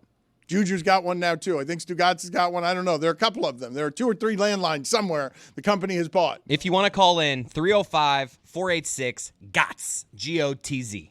I think we can all agree, fake Jackie Chan and fake Chris Tucker, while not great, could have gone a lot worse. Yeah, I'm surprised we actually included it. Yeah. I thought it was bad as it was. And shouldn't have been sponsored. Well, but could have been worse, though. The No, but, concept it could have gone a lot worse. Well, but no, as soon as he said it, though, I'm like, that's going to go poorly. Right. As soon And as it didn't. But It exceeded didn't go your well. expectations. In our defense, it went poorly. He could have been Blasian. That's true. Got you there. Got all your asses. Don't say I he think wasn't. that might be 4. I think that's a half. Well, I wanted to ask you about this because Mike Ryan snuck in there something. When the smugness sweeps through the bottom of the mustache and our boy is feeling confident on the oratory, he went real political on us with a sentence that I think could have been a platform, but I don't want to get this wrong. Did you say there is no stronger political movement in this country than never admitting that you're wrong? Specifically men. I've often said this. There is no stronger political. What has happened over the last decade is a refusal to capitulate. There's no stronger political force than men, primarily white men, just refusing to admit that they were wrong. But you felt like it was a banger in the middle of it, and I thought. I know that's a banger. That's why I've often said that, because it's a banger. But it's you true. sounded smug and it's true. Have you ever tried to pin down one of your conservative friends on what's happened over the last 15 years? It's impossible. Have you changed a single mind? Nope. Nothing will. I'm telling you. Like we've well past the point of no return when it comes to these things. If they didn't admit that they were wrong after January 6th, they're never going to admit that they were wrong. You should almost give up and just try to work on the MPAs. MPAs and the people that were somehow part of unions, that even though you had the strongest the strongest president ever when it came to unions, you had their union bosses endorsing whatever's going on right now. People just don't want to admit that they're wrong. I didn't like admitting that I'm wrong. I had Malik Rozier as a Heisman candidate until about week 6. You think I felt good about that? I've learned. And you get older and you learn and you get wiser and you realize it's not so bad to say, hey, my bad, got that one wrong. Big mistake there. You know, when the meme stonks were going on, and I bought way too much AMC. That's way too much. That was wrong. And GameStop, I just could never get in on the Another admission that he was wrong again? How many admissions? This is 5.5. That was all about timing. There were a lot of people that made a lot of money. That's a quarter at best. You're really blossoming. You're growing on. This has to be a record. What's happening with you that you would Well, grow? I don't understand why I have this reputation. Well, I'll he tell wasn't Max wrong. Struz, hey, man, I'm sorry. Udonis Haslam, hey, I'm sorry. And everyone's like, well, you're just an egotistical. And that may be true, but look, I had my doubts about Jalen Hurts and Nick Sirianni. I was wrong. Yeah. It feels good. Still do about Sirianni. I mean, You weren't wrong about them at the time, though. we can't do that. We can't do that. We can't. That's moving the goalposts in the other direction. But Billy's saying at the time you were fair to have doubts, Yeah. and now it's easy to Same say you thing don't doubt him anymore. with the You were stocks. wrong. But look. It was a timing thing. At that time, I'm like, they're going to need to figure something out because it seems like the league's caught on. They had a bye week, and damn it, they figured it out. So I got to be wrong, and they get to be champions. I don't know. I don't think you were wrong. Wild Billy Wednesday. You could be right at the time, and eventually it wrong. looks like you were wrong, but at the time you were right, so it's not really wrong. All we have is results. I'm sorry. I can't follow you down that path. I can't say we've done this before. It's a new mic. Like, but I will be right. Maybe that's a little closer, but I can't do I'm right at the time. There's really no, end date on this, right? Because, if Sirianni ends up being a bust, he could be right again. He could be right again, right? What is the time frame I'm right or wrong? Is it, the end? Well, there is an end date, but sometimes it can be confusing. I thought Baker Mayfield was going to be awesome, and I was feeling pretty good after that rookie year. And some injuries, and then all of a sudden he's running D-end at Carolina on their scout team. I'm like, I guess I had that one wrong. Right. And guess what? Ultimately right. But this is Billy's point. Yeah. Well, it's tough. You're only wrong if you admit defeat.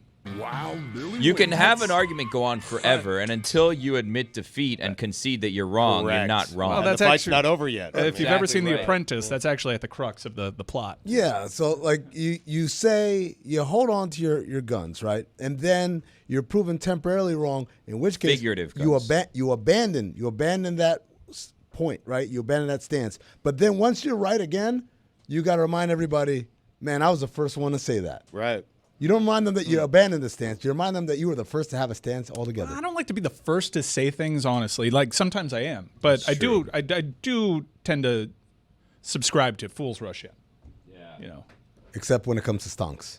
Well, I mean, I was a fool, and I rushed in at the wrong time, man. It's like you're You did just rush off in. by a But you couple weren't hours. wrong. It was It's the like someone's timing. watching me and just trying Well, to but get you one know over. what? This is what's this Watch. is what's going to undermine the platform of whatever it is that you're doing with the blustering, swagger of there is no greater political movement in this country than people refusing to admit they're wrong. I'm Mike Ryan, political assassin, showing America what's right. I don't think I want to be called a political I don't assassin. like that, no. That has a really bad connotation. When you look at that group really of does. guys. Wait, Mike, what's your People middle just name? mysteriously die. Whoa. Well, I've had to change it. I don't How'd really that have. chef go? This is confusing. So I don't actually have a middle name, but in all my documentation, since my restricted license, the fact that my name is hyphenated confuses too many You have a people. real ID now? Today was the deadline. I do have a real ID, Good. and That's Mike, a you relief. have to have, if you're going to be a political assassin, you got to have 3 names. That's how it works. well, I do go by 3 names. And if I were to ever venture into politics, it would be Mike Ryan Ruiz, because Mike Ryan as a brand has recognition. No, you can't go with Mike. Breaking news. And Ruiz would actually help me. The polling suggests.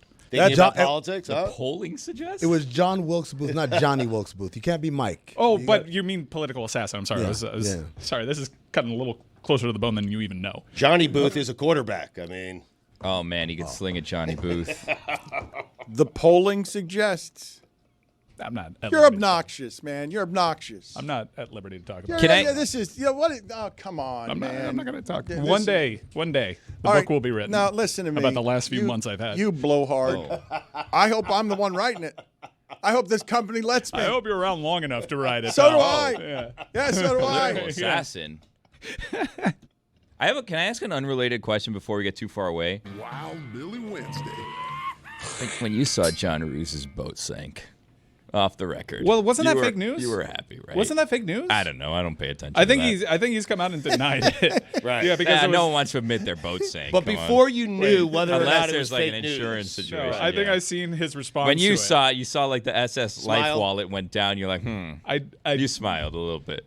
This may be one of the times we have to admit that we're wrong. I think that came from like a Parody on 3 account. Tell me Lee It's real Oswald. to me. By the way, it could be a good week for the Miami Hurricanes. Tell me Lee Oswald doesn't sound like a middle linebacker for Tennessee. Oh wow. You've Lee got Oswald. Mike Ryan's Tell got me a that. likability problem. He's out here making it sound like an act of nobility that he refuses, as a matter of strength, to go back and ever say, "I was right at the time." Tell me Aaron Hernandez doesn't sound like a good tight end. Wow, Billy Wednesday. Were you doing a different show than Because the they were rest of doing us? serial killers and how they would be as athletes.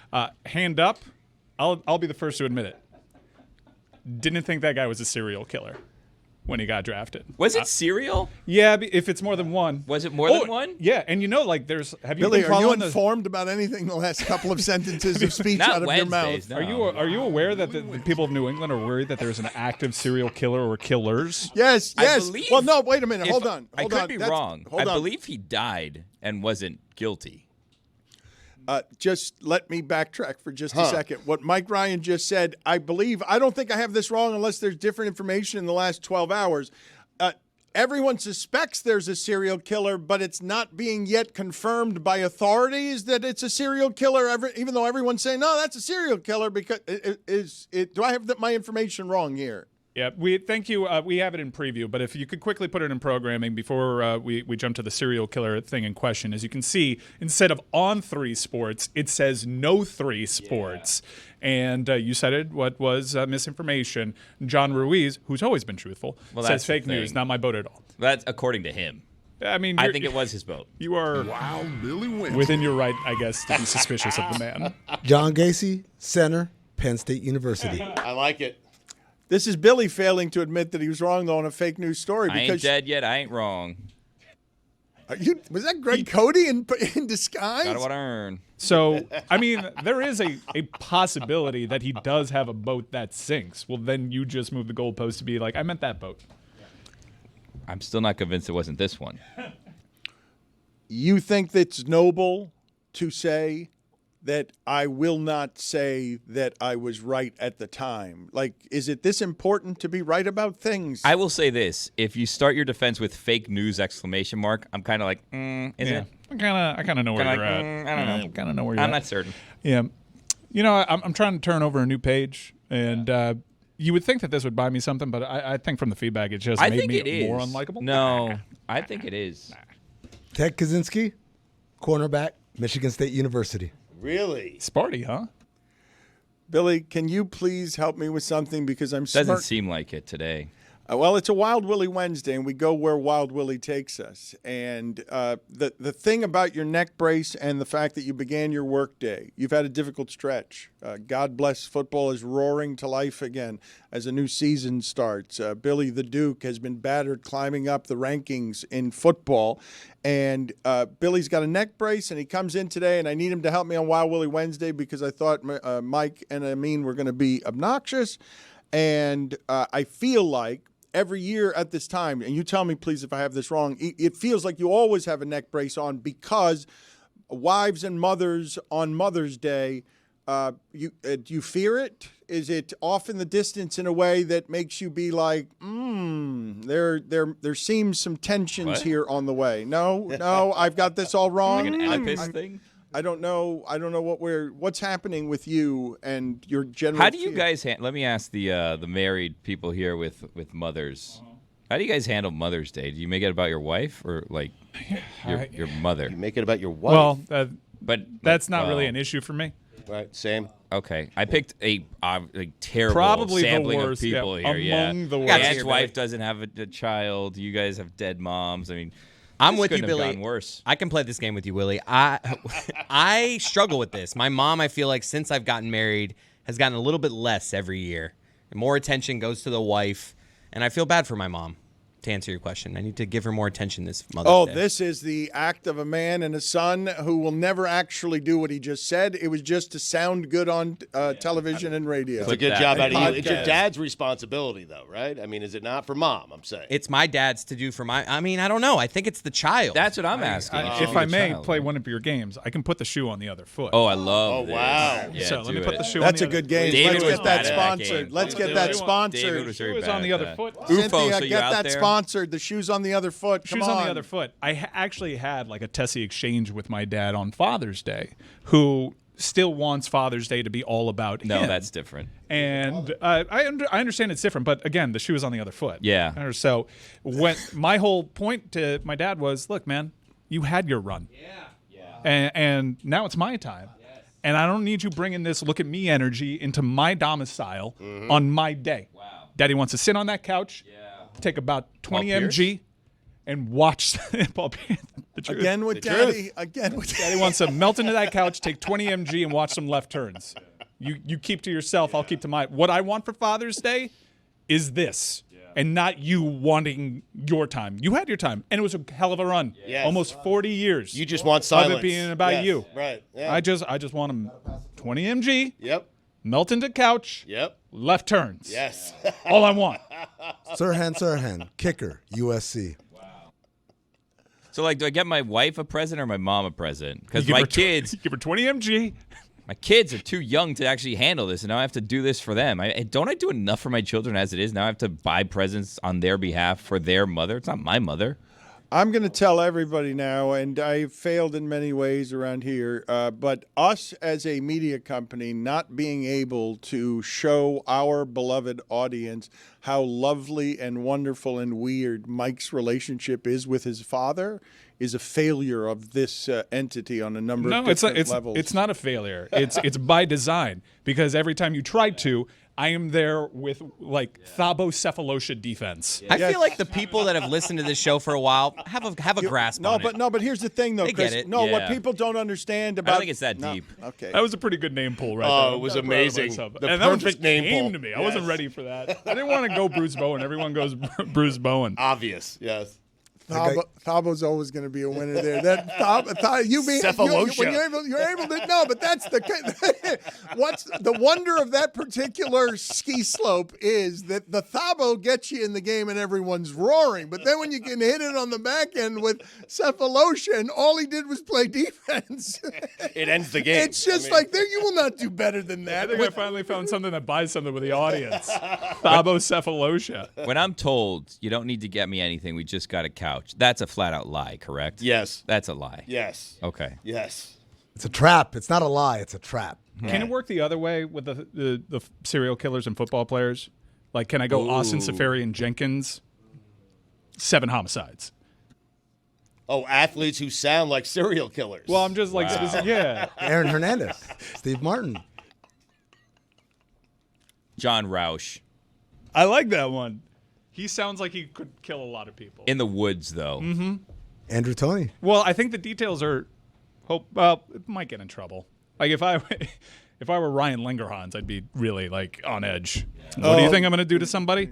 Yeah, I mean, Although I do use his name for cunnilingus. Ray Caruth. Jim Drunkenmiller. That's a good one. It's probably a bad game though. Yeah.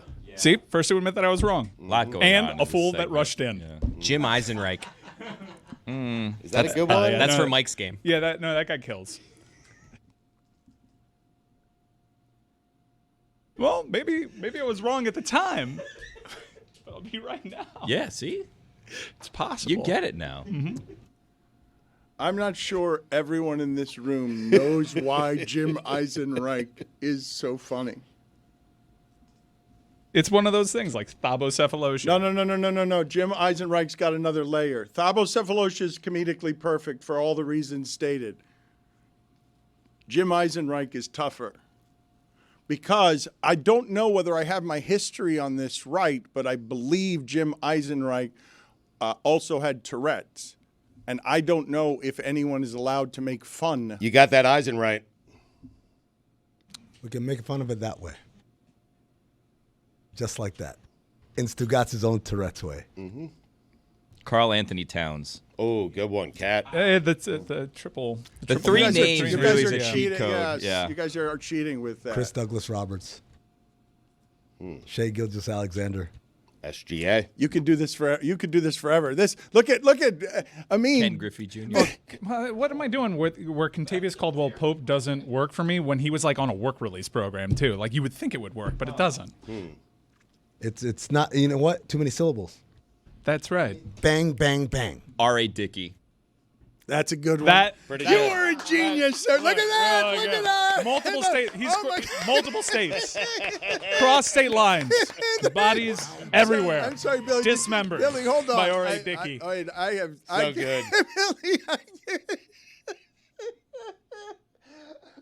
Billy, I have never seen Billy Gill so delighted with himself that he pulled the knuckleballer out of his ass with 2 syllables of R.A. and then Dickey, and then did a dance, and then bowed, and then got hit in the neck by flowers thrown from I don't know It was where. a curtsy that I was trying to pull off, and then I moved too much, and then You know, I'm sorry. I've been told not to speak anymore and just stay seated the entire time. It's Wild Willie Wednesday. What are you talking about? Your day. Lawyers told me, yeah.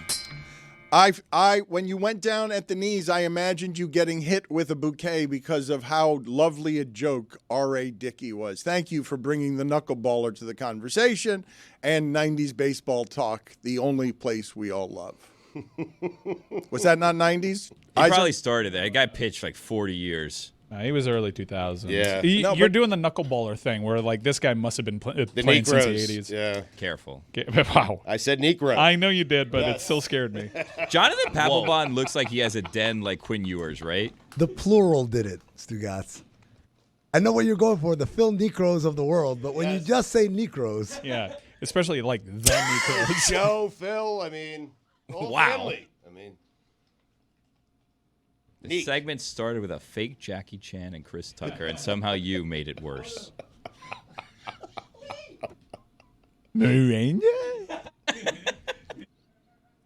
I can't believe Dan doesn't like that segment. It's the best. It's gold every time. What is the difference between turtles and tortoises? I don't know. I think when you get like to a certain age, you become a tortoise, right? No, I think certain turtles can only grow so much. Tortoises are bigger. What about the big ones in the Galapagos? Those are tortoises or turtles?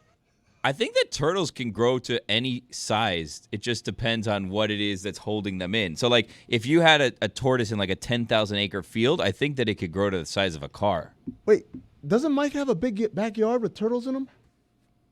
No, I've never seen a turtle back there. I've seen a lot of like interesting birds. Really? And I hate birds, but I do get some real. Oh, I had an owl back there. Dude, we had an owl in our neighborhood. You guys take for granted that the entire audience knows how funny it is to mention the knuckleballing Necros. Everyone in this room, but hold on a second, okay? Because I meet a lot of young listeners. Careful with the plural. I mean, you started this. whatever. You started this. The watch. LeBron. I believe that the majority of our audience, not the minority, of our audience, an aging audience, does not know who the Necros are. It's me, Juju, and Roy, right? And Hawk. And Dominique sometimes. He's not always here. Jason Goff, too. Any others? Bo? You know, like Billy Wednesday. knuckleballing Don't put is that on me. Knuckleballing is almost the exclusive domain of the white man. Really? Yeah, I did find a minority. Did you? Wait a minute! What a I did. great observation. Put it on the poll. Of course it is. Is knuckleballing the the exclusive domain of the white man? But please hold on a second. Just please, everyone, back off for just a second, okay? Please. I'm sorry. Forgive me for doing this. Actually, I don't think so. I think ChatGPT thinks Dennis Springer is black, and that is not the case. This is why you vet artificial intelligence. I We're don't not there believe yet. that's an almost situation. I didn't even know why you threw almost exclusively. I defy you people in America to bring me a black knuckleballer. So I Googled black knuckleballer, and I got a completely different set of results. Not NSFW. Yeah. I am willing to report without further information, no actual knowledge, and no research from the internet that there has never been on earth a black person who said, you know, I'm not going to get him out with the fastball. I'm going to do this with my knuckle. I'm trying to figure out why ChatGPT thinks Dennis Springer is black. Because he is not. He's not a black man. The name sounds a little He black. threw a 43-mile-per-hour knuckleball to Barry Bonds, who hit his 73rd home run of the 2001 season on it. A 43-mile-per-hour. So you think the knuckleball is reserved for Tom Candiotti? I don't think. Candy Great name. Yes. Great I name. think it's I the know. exclusive domain of the Well, I white went with man. I know why ChatGPT thought Dennis Springer was black. It sounds black. No, it's not even that. It's because ChatGPT is crowdsourcing off of my information, which is one time I did a SportsCenter hit, and they said, this is right when the Astros won, and they said, oh, so-and-so Springer, I don't even remember his first name, is going to be here, and I was shocked that he was black. I was Sean Springer, is that his name? Jerry, maybe? No, the one that plays for the Astros. Wild Willie Wednesday. Turns out that turtles are primarily aquatic, while tortoises are primarily terrestrial. Oh, Chris just whispered to me that he didn't have the Wild Willie Wednesday sound because he's trying to find a black knuckleballer. Chris, you won't! It's hard. Check the entirety of the internet. You will not find them. Check all of Earth. You will not find them. Black people will not say, I will beat you at baseball with my knuckles. I'd rather not play. I'm going to ask Tim Kirkchin. He's not ready for this. Tim Kirkchin doesn't want these problems, these questions. He avoids politics. Kirkchin, why won't you answer for anybody why there's never been a black knuckleballer? And furthermore, all your comments, please, on the Negroes. It was George Springer I was trying to think about. Springer Dinger. I saw him. He is black. But I was shocked. They said George Springer's on SportsCenter with you. And I said, oh, that's cool. And I was thinking of some white guy. And I saw him like, oh, you're black. And yeah, it was kind of You said that out loud? It was backstage. No one heard me. I'm sorry. I'm just learning this. That George Springer's black? Yeah. You thought he was white? It's a white name, George Springer? Yeah, but Mike's not watching any baseball. I mean, the Astros have been playing big-time games, and never once had it crossed my mind. I just thought he had a great hand. Wait a minute. It's a Coachman situation. Look, man, I'll wear it. This is vulnerable. I'm just. You're learning wrong this. about this, Mike. You're bringing race relations forward in this country. I don't think I was wrong about this. I just wasn't aware, and so I'm learning about this, and I'm sorry. I feel bad about it. But we're still searching for a black knuckleballer. Not the kind that's on the hub. Stop your search. There's no search to be done. It doesn't exist. There's not a search to be done. What do you like? Search for Bigfoot. Conseco can pull that off. Conseco can't find the black knuckleballer. It's got to be one. No, There has to be. No, I will listen to me. I don't want to speak on behalf of black people, but in this one instance, can I get permission from somewhere to do this? I don't think so. There's got to be like the George careful. Niang of knuckleballers, right? Yeah. This is what I'm telling you. No honoring black person. They don't like baseball that much to Hold begin on. with. Please clarify that statement because we're Yeah. like that. Bad start. It sounded real Pentagon-ish right Let's there. rewind. No honoring Start black over, person. Let's Dan. start. Yeah, Yeah. refresher. Take two. We're here for you. All right. Culturally, I believe. Take three. Take three. Yeah, take three. And slowly, please. Let's pace ourselves here. Think about it. I'm rattled, okay, because I still want to explain to the audience that doesn't understand who the Negroes are. Because it's Stugotz blurting that and not knowing what he was blurting and seeing it on his face. I will not recover from that for a while. And so I'd really like to know from our audience how many of you know who the Negroes are, because they're not just funny the way they played. They were frumpy. They were old men. They had long gray hair. They weren't dyeing anything. They pitched into their 40s. And what I am saying simply about a culture of people who love sports, I don't believe a black person with a strong arm or any arm would ever reduce themselves to trying to win a baseball game or getting even a single strike by tricking the opposing batter, by shortening their fingers on how you normally throw a baseball, and fluttering in a knuckleball that butterflies and is not a dignified way to win a baseball game. I think we found one. Ray Brown from the Negro Leagues. Wow. Wait, is that the Negro Leagues or? Good question. I don't think that counts. Whoa. I'm just Elaborate, saying. please. It counts for me. I just want everyone to know that. I understand historically it counts, but like Pentagon talk. when I say like we haven't seen a non-white knuckleballer, I think you guys know what I mean. You know, with cameras. We haven't seen him. We haven't With our seen own them. two eyes. It's like, I mean, that was from a time where like people had weird nicknames. Well, like you know Stubby. what? You know what I just realized that I'd never thought of? What's that? What? I don't think any Hispanic person would lower themselves to throw a knuckleball either. While I'm thinking about Jared it. Fernandez like did you're it. catching Yeah. up. I think it's the exclusive domain of the white person. No, Jared Fernandez was a knuckleballer. He's Hispanic. He's from Utah. Jared from Utah. Oh, okay. Arrepentido. Let's look into this one. Jared from Utah. I've never thought about this before. Hold on, I found out Hoyt Wilhelm. No, not Hispanic. Damn. Is he When black? he pitched in the 1890s or 1910s or something? Born didn't in 1922. Did he play? Unfortunately, Did he play in the left us. Negro Leagues? He died in 02. Yeah. which is around the time Dennis Springer lobbed up that meatball to Barry Bonds. 73 from a knuckleball. Barry Bonds should be ashamed. Hit it off a fastball. I can't imagine. He did plenty of that. I can't imagine the force. I'm with Dan. I think he should have caught it and thrown it back to the guy. Like, That's no, try such again. a weak way to do Give it. me Try something again. faster. Put it on the poll at Le Batard Show. Put it on the poll. If you hit number 73 off a knuckleballer, should it be diluted? Is there a rule that this sounds ridiculous, and Tim Kirchner would lose his mind when we discuss this, but if someone throws you a 40-mile-per-hour knuckleball and you simply catch it and toss it up into the air and tee yourself up. That's cheating. Why is that cheating? Badass. Why would that not be allowed? What in the rule book says you can't How catch did the you pitch not and hurt throw it your to neck yourself? taking the swing you just did That's for really the held against you. Well, let me ask you a question. Like, Whose side are you on? if you're at the dish, You know what? Come to think of it, this started bothering me at work. Yeah, it's a problem. if you're at the I think dish, a bobblehead hit me or something. if Who do you're I call? Skip's not if here.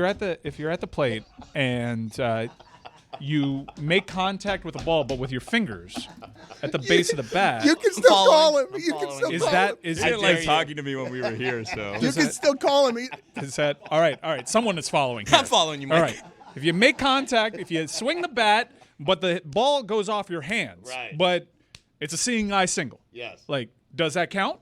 If it, Well, or you're are you hit by, you're hit by a pitch. Yeah, but you're swinging.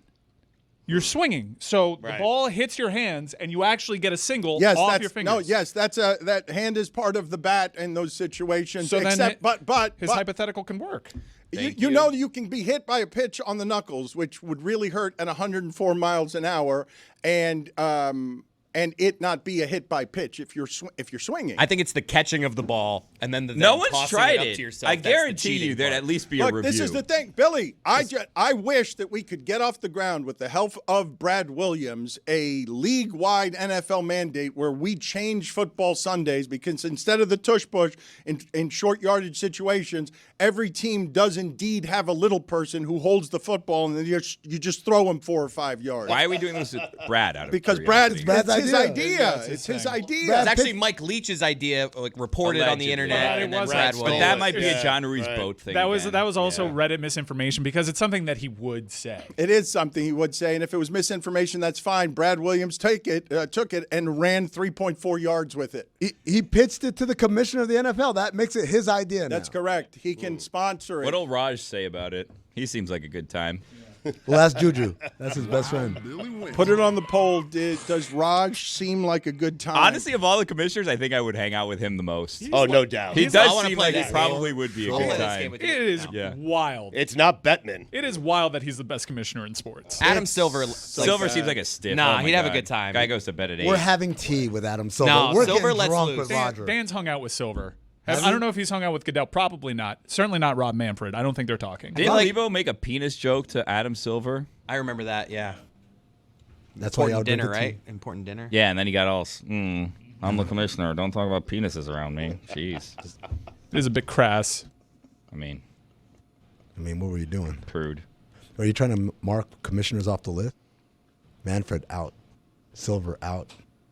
Goodell won't even give you the time of day. I think Silver would be a good time. No chance. No way. No chance. I feel like he'd audit me. And then bill you for it.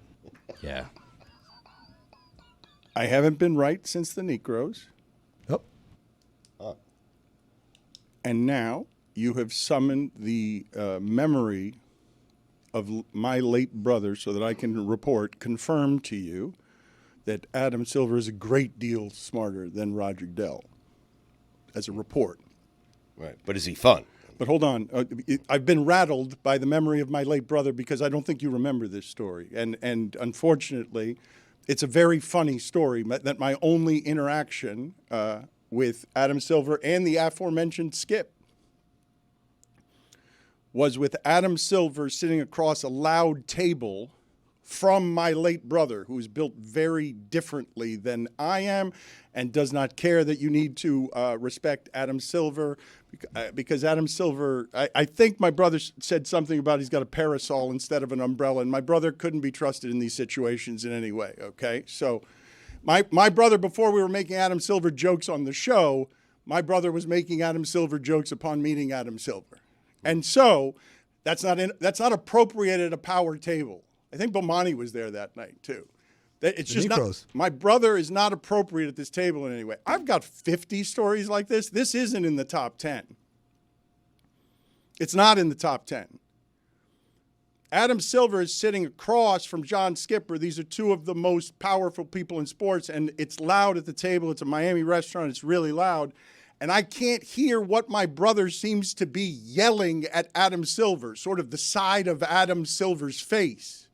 Because it's loud, it's kind of nightclubby, it's popular. How did they end up next to each other in this table? Well, you need to control your brother. That's right. You're correct on this. You're correct on this. But I can never control my brother. The first journalist idol, his daughter works for our company that I ever had. Upon meeting him, my brother, he's got a Sports Illustrated press credential. He's meeting him, and he whacks the credential and makes it spin around his neck while arguing with him. That's a great move, by the way. Yeah. Love doing that at a game. So you do? Oh, all the time when I'm trying to portray nonchalance, like at the All-Star game, because they don't want you to stand on the floor until you keep moving. So I just stand there and I just hit it like a propeller. People don't mess with you. They're like, oh, he's so nonchalant. He must be here. It's a weird thing to do. By the way, I think we're getting player intros at the Conclave. Dude, did you see they got cards and everything? Yeah, I think Matteo Zuppi. I love that guy. Archbishop Bologna. You're a grown man, Amin. What kind of you're a respected NBA journalist. Why are you walking up to people and doing my brother's move of knocking He's a grown man. The credential? Oh, I'm not doing it to other people. I'm doing it to myself. Where are you going with Lebo? I'm getting there. Okay. It's a good one. Well, trust me. We should break because I'm pretty sure you said his daughter is working for our company. Whose kid works here? Right. Thank you for pointing it out. Yes. Cynthia? Which one of you is the secret daughter? No, wait a minute. You guys are not aware that Meadowlark employs the daughter of Steve Wolf, legendary Sports Illustrated journalist? No, but we were also not aware that Lebo had a daughter that was employed here, and that is what you said. Oh, I'm sorry. Yeah. I'm sorry. So anyways, look, I've been disoriented since the Negroes. He had a child? Yeah.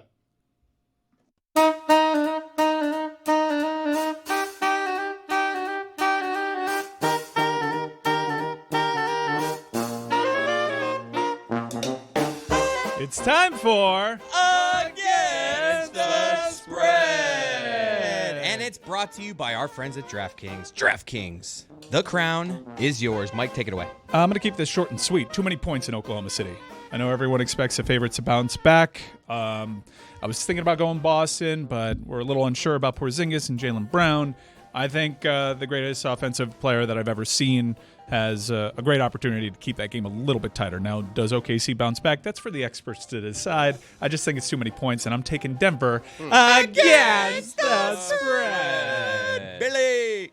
Gonna head over to the ice, Dano. So, Florida Panthers, Toronto Maple Leafs. The Florida Panthers are 1.5 goal favorites on the road.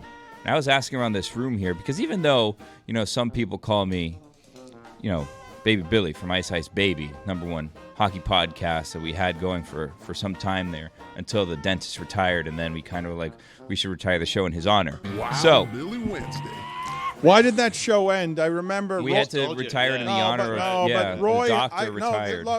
Billy, I don't know. Maybe it was honestly, it was causing inner office friction, and for the goodness of the lark, I said, you know what? We'll take a step back, give Dorky his room to shine, give Roy his room to shine, and we'll take a step back here, and that's fine. We did it for the good of the lark. Yep. So, anywho.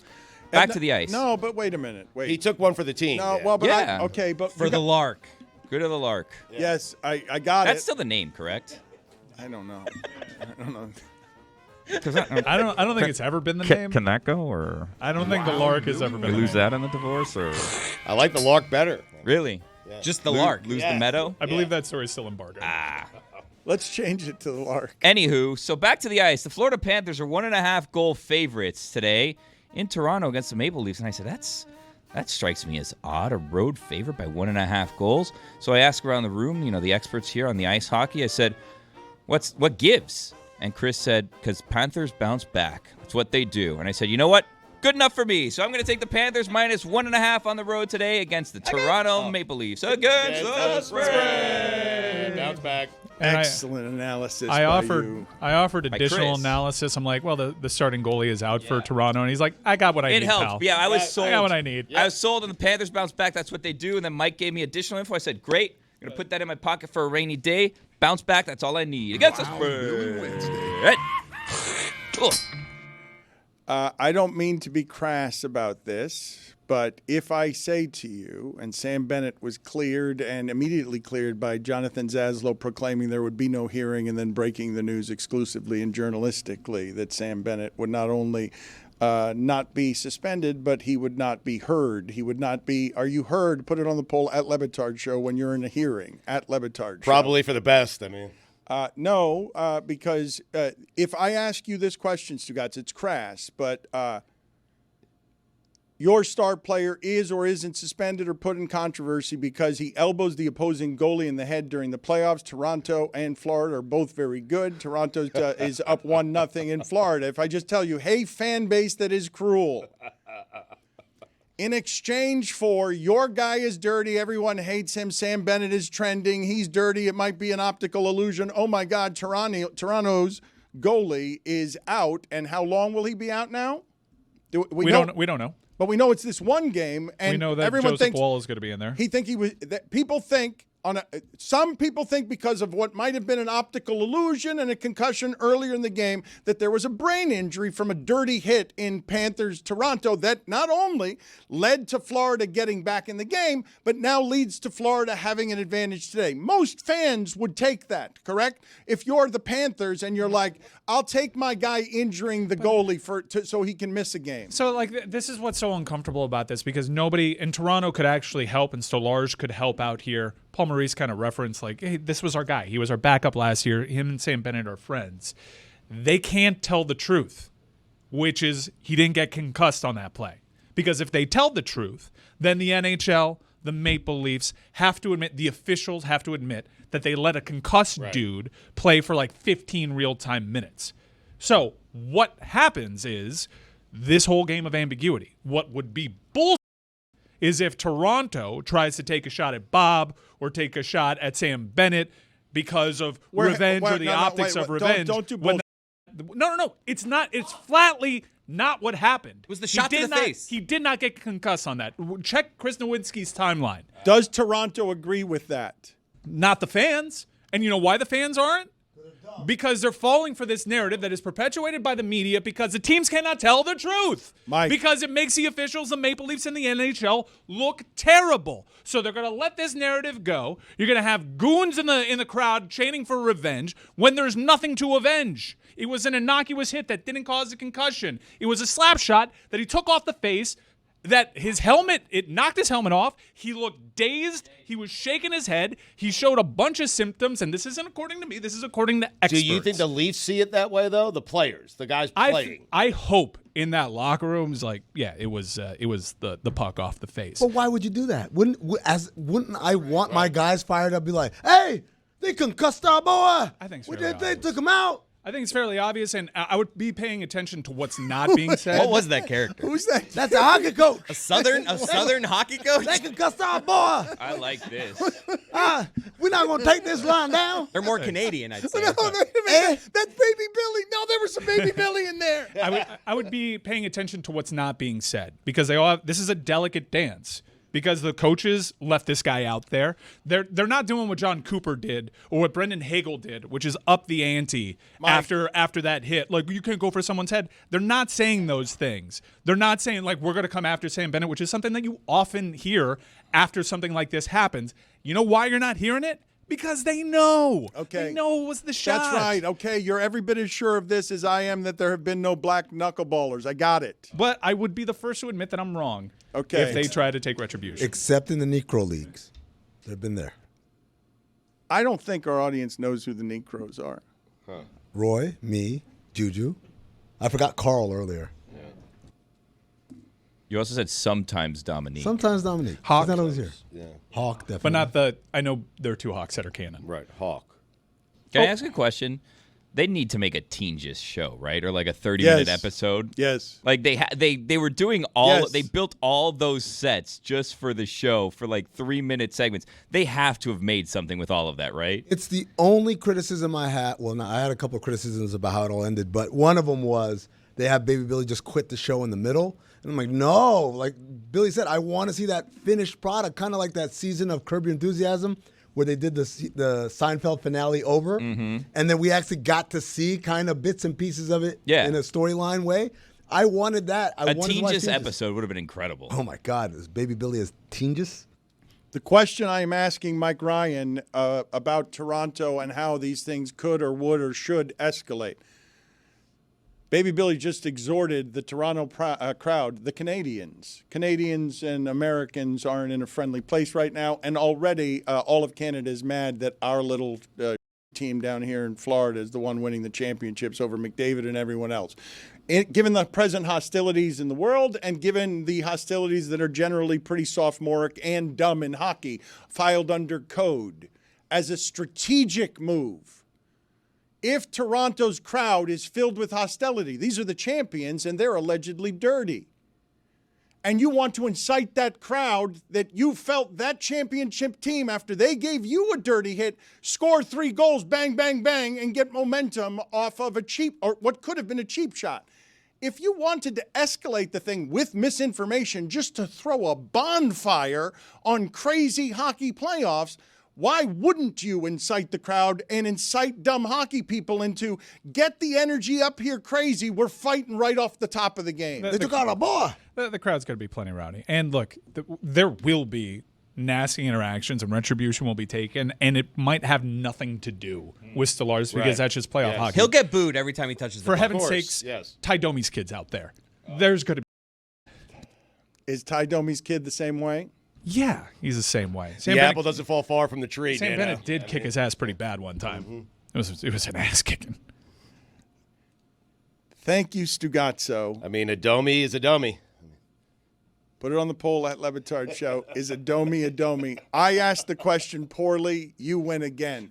I did not mean would one of Ty Domi's kids be like Ty Domi. That understood by everyone who has ever heard the name Ty Domi, that kid would be like his father. What I was asking you is, does he top Ty Domi on being Ty Domi? No. Wow. No. Nobody does, correct? The original is always the best. No, the sequel will never top the original. I don't know. You know what's random is Ty Domi and Tom Brady are friends. What? Like they're close, yeah.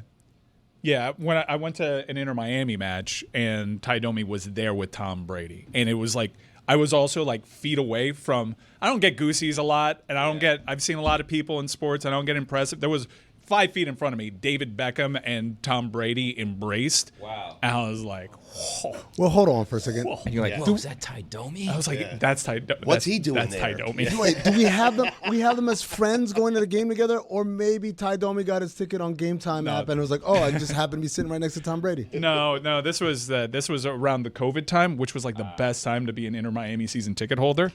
I know that's weird to say because so many people died. I miss COVID. But like because of the social distancing, they couldn't be near the field of the players where the normal boxes are now for VIPs. So they were mixed in with all the season ticket holders. So there was like one rain delay where I'm just pounding my Miller Lights and I'm at the same like bar top table with David Guetta. It was wild. Wow. That quickly stopped. Yeah. They quickly put an end to that because we were in the free state of Florida. But man, like that was a luxurious experience that was well worth the money. Did you thank David Guetta? I did for healing the world. Racism, yeah, healing Ending the world. racism. Yeah, shout out to his family. It's a weird thing that's MLS canon. Yeah. Did that happen at that game? No. No. That happened in New York. That was in New York. Yeah, on the rooftop. Yeah. Crazy time that COVID, Yeah, huh? there is some good. There are some aspects that we'll look back and be like, I do kind of miss that, like hunting for content, being excited, everybody watching things together, the lack of traffic. Oh, the best, dude. Remember when we were driving to the Clevelander during those times? Yes, I do. I was driving to Dan's apartment when the lockdown was really tight. Yep. Old wrestling videos. Dude, the smell of that place because it didn't have a garbage disposal, the little everywhere. What? Yeah, it was the last Rager. The floor was still warm from the last bachelorette party. It's going to be in the book. It was in the oral history episode, and we'll get around to that. Yeah. I saw Beckham at Whole Foods the other day. Really? Say hello? Well, I wasn't sure it was him, and what was weird about it. Yeah, he's just got one of those faces. Wait, hold on a second. I mean, you know when you see David Are you Beckham. sure now? I mean, Yes. Okay. I'm going to tell you the story. You guys are so quick. You know he's 50? still waiting on the Lebo story. I'm going to get there. It was going to be the punchline at the end, but you ruined it. Because of the Necros. Wait a minute. You know, David Beckham and I share a tattoo artist. How are we Really? tying these That's two a humble stories brag. together? Wow. I'm interested. Weave this quilt. Let's see if we can. If I have my teammates with me on a Wild Willie Wednesday, I might. He's wacky. So Whole Foods, most Yes. famous person in the world in the history of sports is arguably there, and you don't know if it's actually No, him. well, that and would I'm be Michael Jordan, but anyway. No, it'd be David Beckham.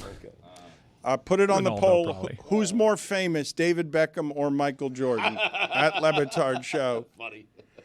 I was at Whole Foods, and the person who went past me looked a lot like David Beckham, but was beat up. Oh, no. No, not physically beat up, Oh. but was wearing sort of a hoodie on a day that wasn't meant for it wasn't cold out He in was any being way. incognito. Yes. Well, but you Trying may to hide. no. Did he talk like this and say push? Yes, he did, Billy. It was strange. His voice doesn't quite match. He's a little, Tell the truth. He's trying to weave, guys. I mean, Oh, the player cards right now. This conclave is cooking. Dude, Tops is going to have the wildest release ever. If you want in on the chat, it's usually a Serie A chat, but now it's a conclave chat. On the Tops like insert, do you want like a red piece or like the white piece of the garment? Oh, the authentically worn? Yeah. Face Game death used. threats and criminal charges. The bullet points on these player cards is amazing. It's like fun facts. Wait, that guy that just spoke faced death threats and criminal charges? Yes. What criminal charges is he facing? I didn't read fast enough. Anyways, Posh. Good prep. Father Yuri, Not prep. It's live. Yeah. but why is he up for this position? the Ohio State University. Chris Lamb is a great name for an orator. Especially about the Vatican. Yeah, he's the voice. So, Posh is there. Yeah. Yeah. Whole She, Foods. she was not. Then it wasn't him. They're inseparable.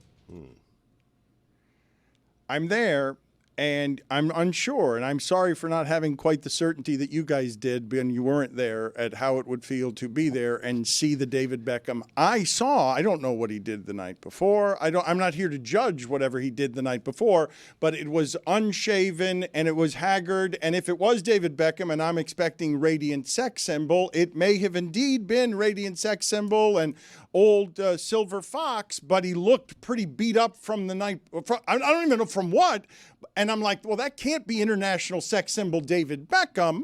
But You I said know that? You know what was to going myself, through his mind? To myself, right. You know what was going through it? No, that can't be the guy from Highly Questionable. He looks like now. What happened? What happened to his mustache? Who's more reckless with their speculation? Mike with Boris Sanchez's beard or Dan with perhaps David Beckham? No. Like I I want hungover David And Beckham. what he did last night. I want to. That's the part that's reckless. I don't know what he did Yeah. the night before. Just say he was in a sweater. If I may. No, but this is not. No, but you're asking me, why did you not recognize David Beckham? And I'm like, because Miami got him the night before. And the hoodie. What aisle are we talking here? If I may, what aisle was I'd he like in? to revisit a new segment that I debuted earlier in the show. Is like if I could have a camera fixated on one person reacting to something from that day, it would be David Beckham sitting back and watching Dan Le Batard say that he looked haggard. If he was there. Yeah, You need him right it is now? like- Wait, can we play a game called What Kind of Milk Does David Beckham Get at Whole Foods? That's Oat. where I'm going with this. Oat, He had definitely. to be an obnoxious aisle. Oat milk. The annoying milk aisle for sure. If it was David Beckham, as If, you say. right. So Did he have the wing tattoos on the neck? He's this Dead is giveaway. So this was my next step, right? My next step on. I'm pretty sure that's Beckham, but there's a lot of tattoos covered, Yes. and the ones on the calves I'm pretty sure I recognize, even though there aren't a great many tattoos that I recognize anywhere. It looks like that might be more David Beckham in that, even though, holy. did Miami get him the night before? International, what? You keep doing it. I mean, Right. look, I don't even know if it was him. I mean, David Beckham is known to have fun. No, hold on.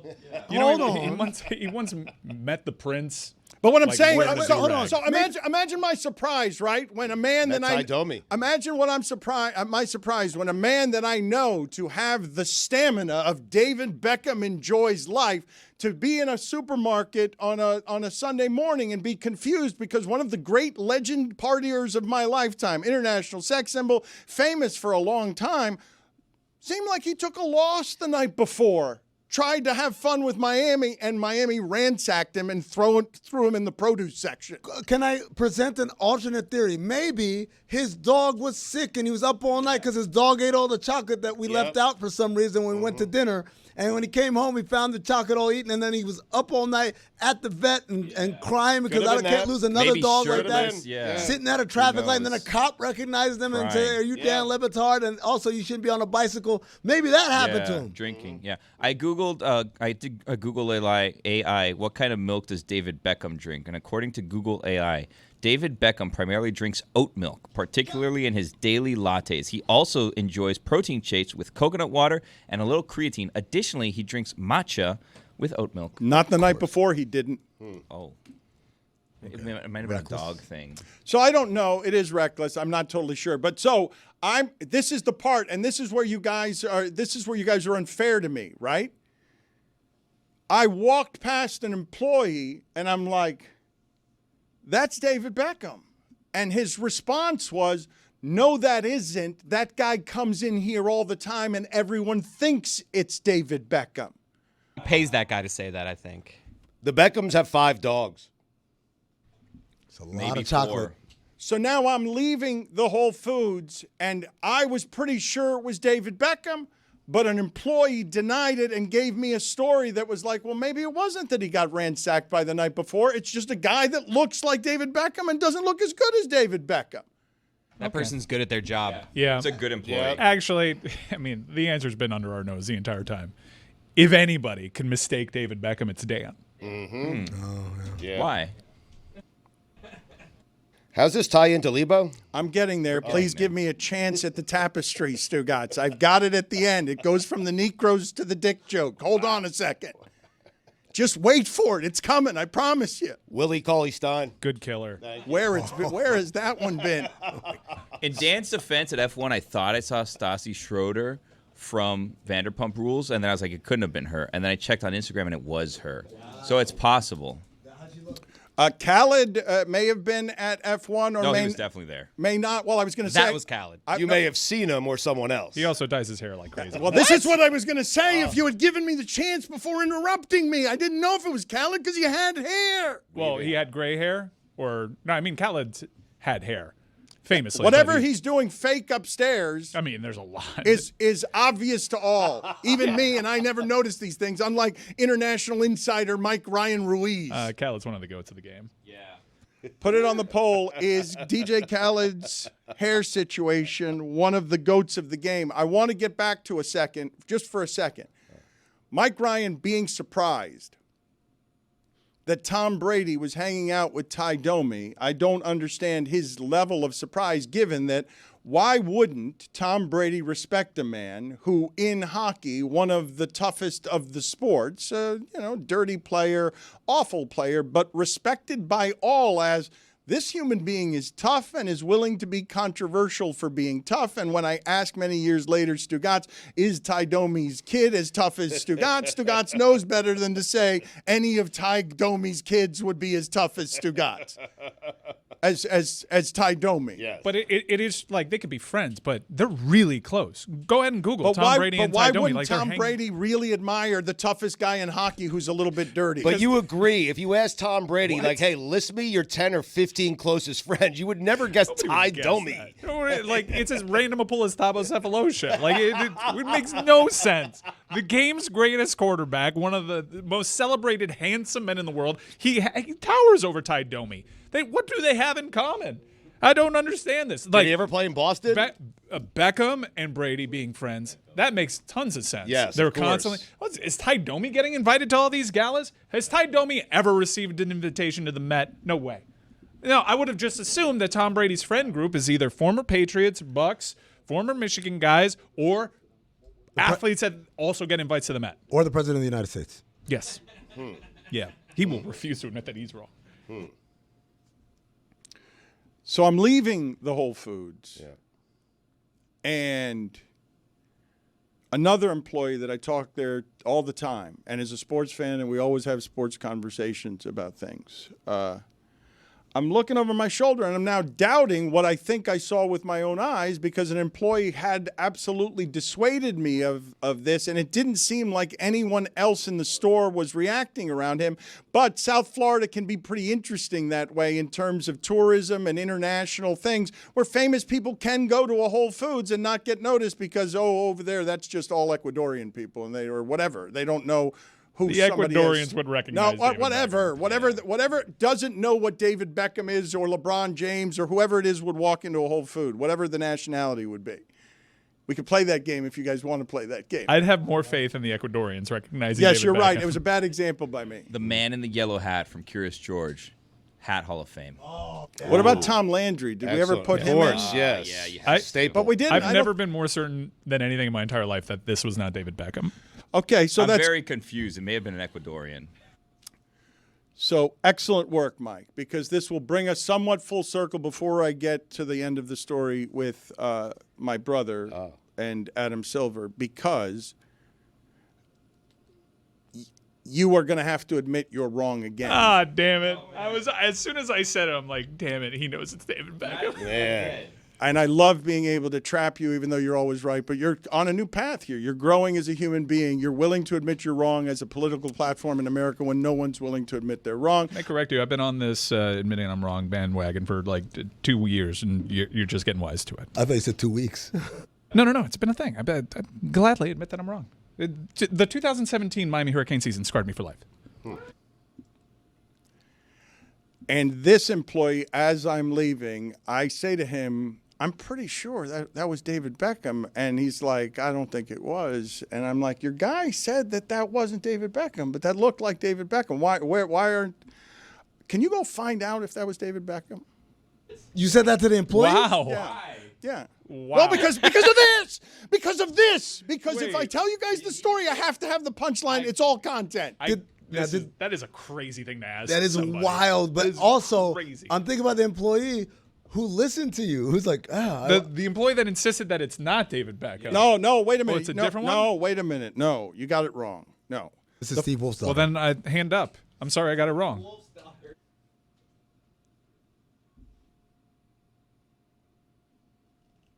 You can't have a name Steve and then just name your daughter Eve. Oh, you're not gonna say it out I loud. can't do it. Yeah. I'm just look. I know I was trying to protect, but like, come on. Eve Wolf is related to Steve Wolf? You have a son named Ste? That's it's ridiculous.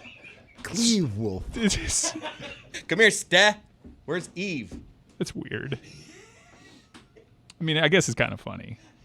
If you named your daughter Even, would it be E-V-E-N or E-P-H-E-N? Wow. Gotta go with the E. Yeah. I would do P-H. So you asked another employee. Yep. Did you offer a tip? I'm sorry. I'm still not the same from the Negroes, but I've now been undercut by Steve Wolf's daughter. So I am not myself right now. I need to gather myself for a second. Which one is Lebo's daughter? We're getting there. Domi and Brady are best friends. So are the kids. So weird, right? Yeah. Famous people. They just all know each other. Yeah, but that's a weird combination. Well, you would think so, but at Whole Foods, they didn't. Charles Manson. So what did that? there. What did the employee do once you gave him a task? I understand how you think this is rude. Again, you guys are listening to portions and pieces of the story and not all of the story because in your zeal to make fun of me and make this story less good than it actually is, I can't actually get the story out. Land the plane, Dana. I'm trying, but it's a wild Billy Wednesday. Dude, the rehearsal is crazy this It is year, nuts. right? Crazy. It's nuts how good that show is. It is nuts. I mean, that's one of the best shows in the history of television. We watched the first episode, and he did this whole thing with the pilots. And he recreated the Houston airport. And I said, it can't get crazier than this. And then episode 2, we see the Paramount Plus Germany and Jeff the pilot. And I'm like, it can't get crazier than this. Yeah. And then episode 3, he recreates Sully Sullenberger's life from birth, including breastfeeding. That segment was brought to you by HBO Max. HBO Max. We pay podcasts to talk about our shows. I think it's just called Max, and our show is available on there. They also don't pay us. That was a joke, but people think they do. To talk about their shows. So Eve Wolf, huh? This is a thing on Wild Billy Wednesday, huh? Aqua? Wild Billy Wednesday. I did not send or summon someone with a task. Huh. Go find out if that's Actually, hold on. Go find out if that's David Beckham. Did you get off your horse when you asked them to do it? I admitted that I was wrong because apparently this is David Beckham. All right, we'll get there. But that is 100% giving someone a task. Yeah. And I will not get off this hill. Can you stop stalking that shelf for a second and run to the back? No. All right, so let me retell the story and see if I can get to the end of it and retell the story. All this up. Ty Domi taught Tom Brady how to skate. Wait, what? That's amazing. I want to play Mike's game now and just watch that. It's a good game. It's a great game. Yeah, just moments in time. You get one a day, and it's like one interaction. I'd like a daily nominee. I want to do right now a daily nominee of just one thing you get to watch, because this Beckham, this would not be it. Watch.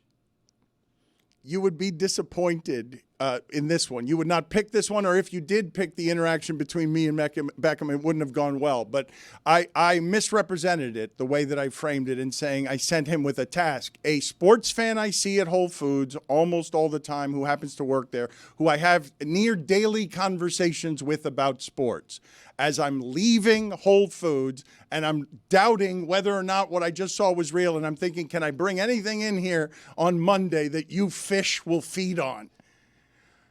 I say to him, we're always talking about the podcast, the show, he loves the show.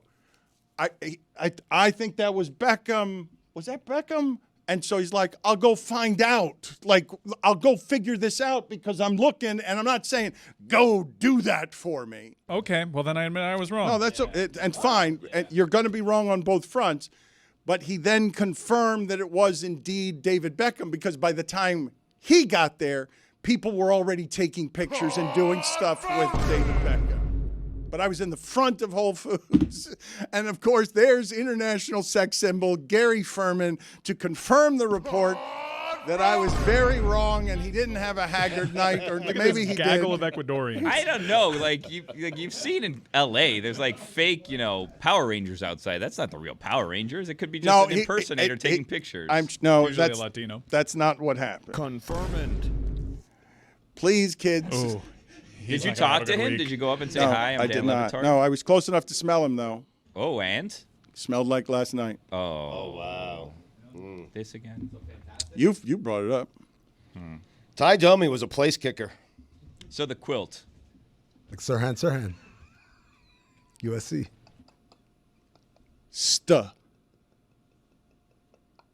Don't talk back to Eve. We just talk like it's pretty crazy of a move.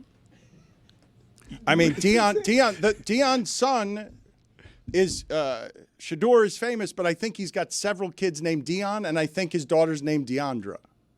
No one beats George Foreman. Foreman. Yeah, he's got 9 Georges, but he doesn't have a Georgina, I don't think. He does. Yes, he does. He's got a Georgina. Yeah. Okay. Confirming. I'm wrong. Admitting I'm wrong. Right? We Doesn't that attacked feel you. good? It feels good. It does. I haven't. I don't like to do it. So pig-headed. Stubborn, prideful, ego males. Why? That's it. What? That's it. It's dumb. Yes, it is. It's really dumb. That's right. Oh, I didn't think that movie was going to be good, and it turned out to be good, and I enjoyed it. Like, that's a good feeling, too. Ty Dummy. So my brother's sitting next to Adam Silver. Thank you. And we're in a loud restaurant. And it's very loud, and there are powerful people there. And my brother doesn't care. My brother never cared around powerful people or important people. He always liked it to deflate the balloon. And as I said, he accused Adam Silver, I think, I'm pretty sure Adam Silver of coming in with a parasol because he thought that was more derisive than umbrella. So that's where the bidding started on the relationship between my brother and Adam Silver, and I was scared when they sat next to each other. And Adam Silver is a charming and nice man, and he is much smarter than Roger Goodell. Do you think it's that girl Liba that works here? Oh, maybe. Wondered about her. Maybe. I was thinking that. It's like I've never heard this name before.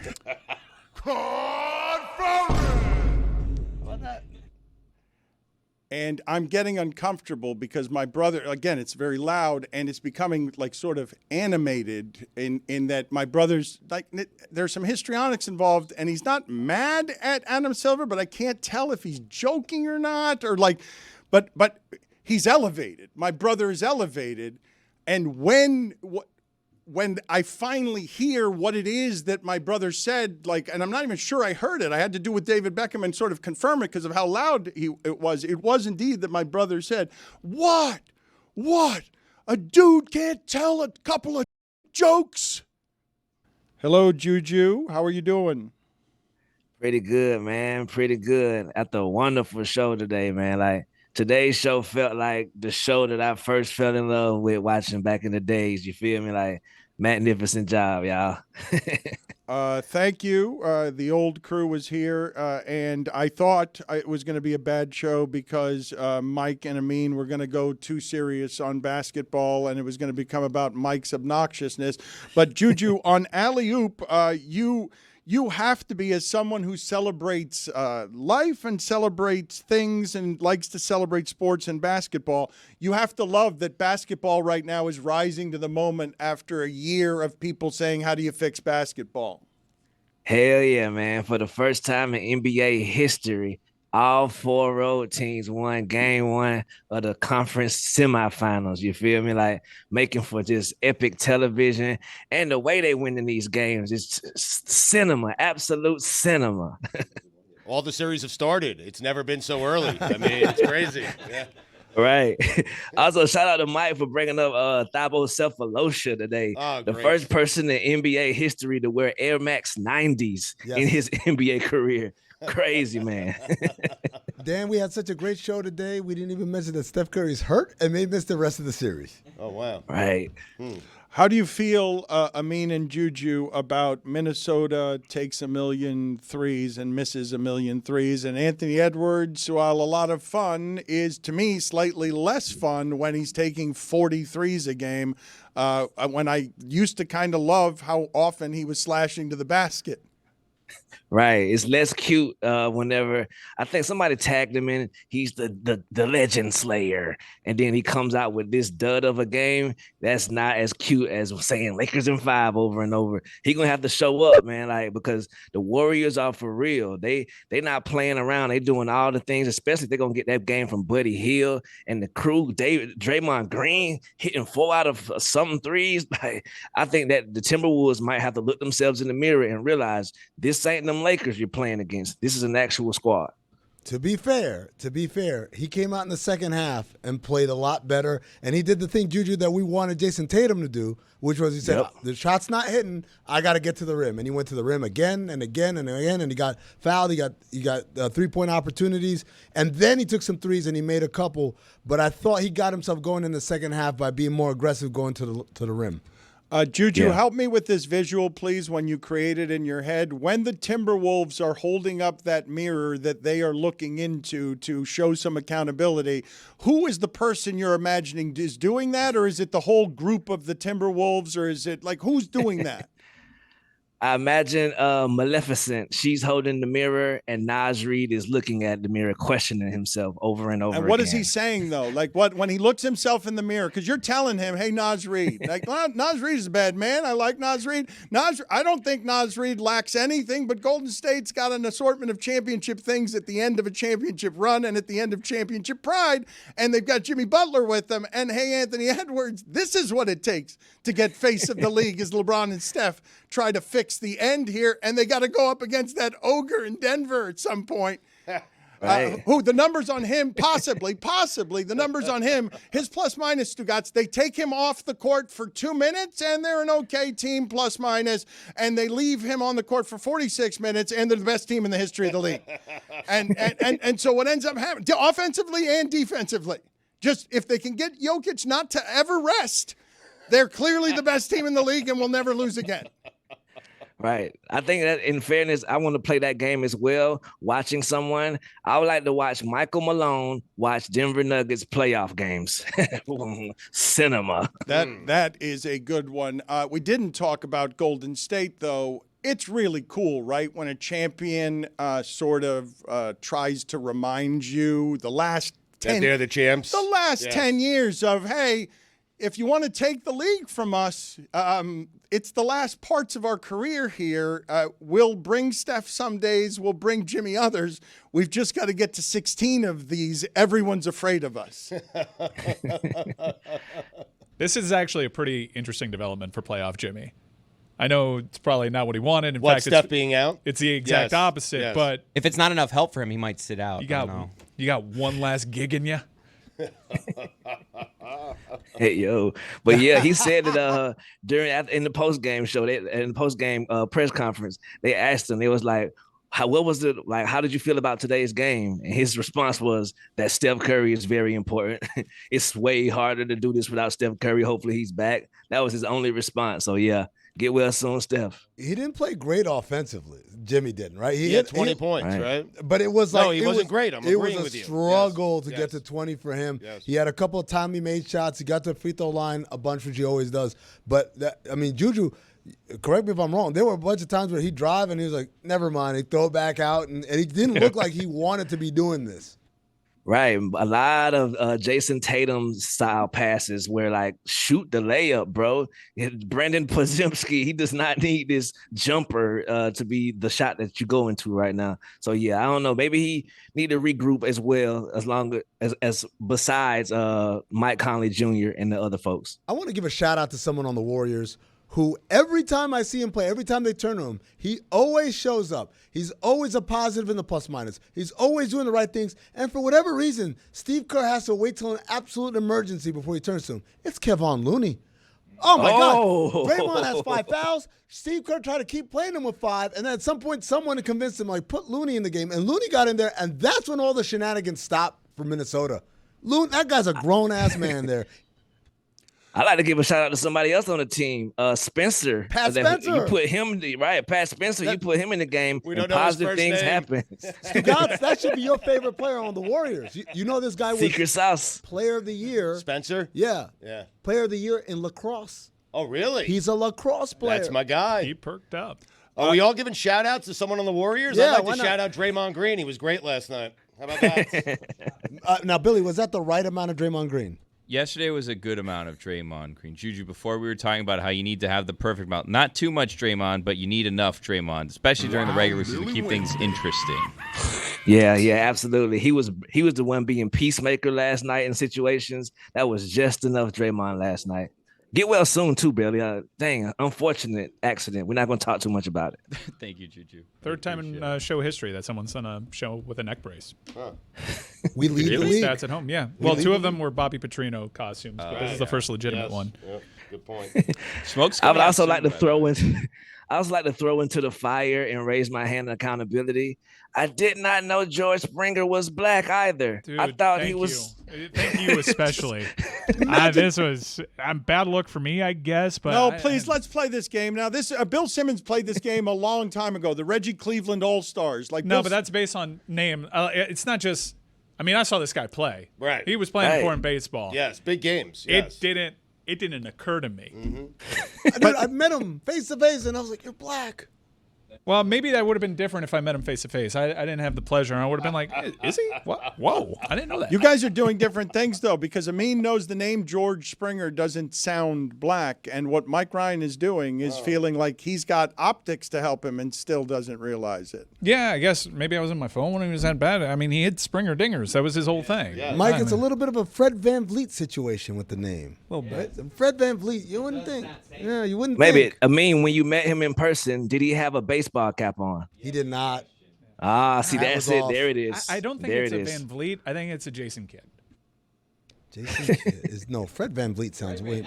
No. Oh, the look. You're talking We're about playing the a look. different game. Yeah, the look. Sorry. Juju, do you know who the Negroes are?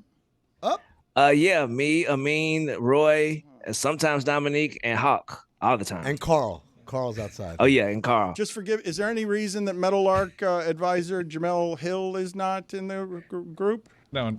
Well, has she ever been in studio? What game are you playing, Dan? I feel like you got to be in studio. You know who else is sneaky? Ty Jerome. That's so good. That one's great. Well, that's just the Jerome. No. It ain't. It ain't. I'll tell you what both games It is. I'll tell you what both games is. Isaiah Hartenstein. That's a great That's one. both. That's you know what? That's probably all timer. But Ty Jerome, surprising. Tyler Williams? I was like, you want to know how it went for me? I'm like, wow, I can't believe that guy's white. And then I Googled it, and I'm like, okay, well, there's a reason why you couldn't believe him. So, Juju, Naz Reid is holding a mirror. What's he saying? He's saying, you are better than Dante DiVincenzo. You deserve the minutes. Shea Gilgeous-Alexander's little cousin, be damned. I am him. I deserve to have people with my name tattooed above their butt cheeks. What's going on here with Dan Patrick and Family Feud? Has anyone gotten any updates here on our feud with Dan Patrick's Danettes and on Dan Patrick's, what happened with Family Feud and Dan Patrick? Right. The Chatman2405 from Twitter says, I need you to bring up how the Dan Patrick Show and Rich Eisen Show are competing on Celebrity Family Feud. This was supposed to be Dan versus Dan. I'm outraged. New Orleans. That's right. That's what happened. That's exactly what happened. We would have been there right now, guys. How about survey says? Yeah, You're too friendly. You made it Dan and Dan talking to Dan with Dan. No, it was feud, but it was the Danettes. Dan. The Danettes screwed that whole thing up. Oh. Yeah. Marvin Prince, it's all your fault. They didn't like Stugotz's behavior in the back of the room. I showed up late. I mean, that's the part they didn't like. I couldn't get in. No, they said you were being louder than Dan Patrick and rude and drunk in the back of the room. That's right. Well, at least you showed up. Thank you. Yeah. Salute to Fritzy. Why are we saluting Fritzy? Because he didn't show up. No, but I'll go to war with Fritzy. Why are we saluting it? Apparently I did. I like Fritzy. I'll go to war with him. It's Marvin Prince's fault, I'm telling you. He's Remind their Negro. Remind me tomorrow to go to war with Fritzy. All right. Yes, sir. Sir, yes, sir. I'm gonna napalm him. No. Speaking of napalm, and Adam Schefter from the Top Ropes this morning with the George Pickens tweet. I didn't know that someone of his caliber can go for a 6th round pick and a 5th round pick from 2027. Like, a 3rd round pick and a 5th round pick from 2027. I feel like I don't understand how football trades work. I feel like he had more value than that, but salute to Jerry Jones getting it done. I'm going to assume, without knowing anything, that has salary cap stuff in it, that there would be. I think all of us, I know they value draft picks so much in the NFL, but there will be no one alive who will convince me that value is better than what I might be able to, that whatever's in the 6th round, the idea of it is more valuable than the talent and skill set of a George Pickens. That's asinine. Right. That's exactly what I was thinking. But hey, but that's math. That's not about athleticism. That's about front offices. That's about I have to pay the guy. It's about soon. economics. About whatever it is that they're doing. Look, man, you guys think that the sports are being ruined with some of the ways they streamline this stuff? I mean, this is no joke here. Like, Anthony Edwards is playing in playoff games, and he's being quoted as saying, "I don't like to dunk. It hurts. Like, I prefer to roam the perimeter and take 13 threes and take my chances that way."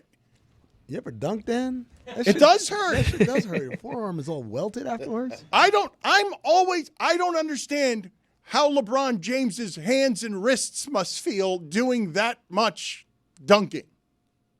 Right. That's why he spends $1 million on his body. Mm-hmm. Allegedly. The hands, though.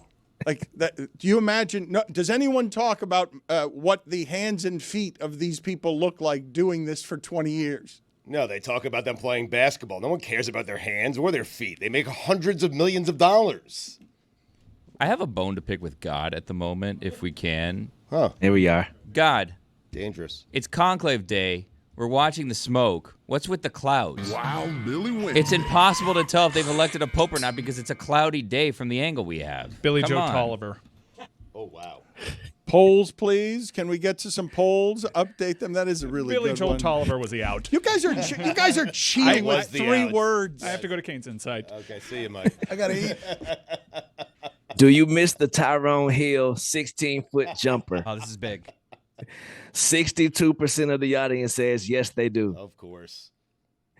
Do we need more Draymond being Draymond, but also less of Draymond being Draymond?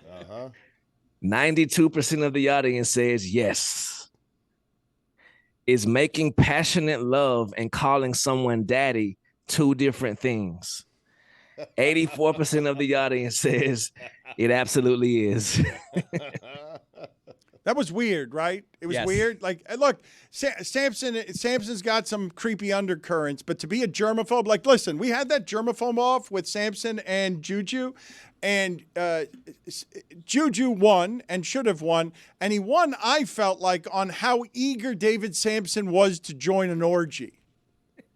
I feel like that's where David Sampson was disqualified, and it's because everyone else is gross right up until you are.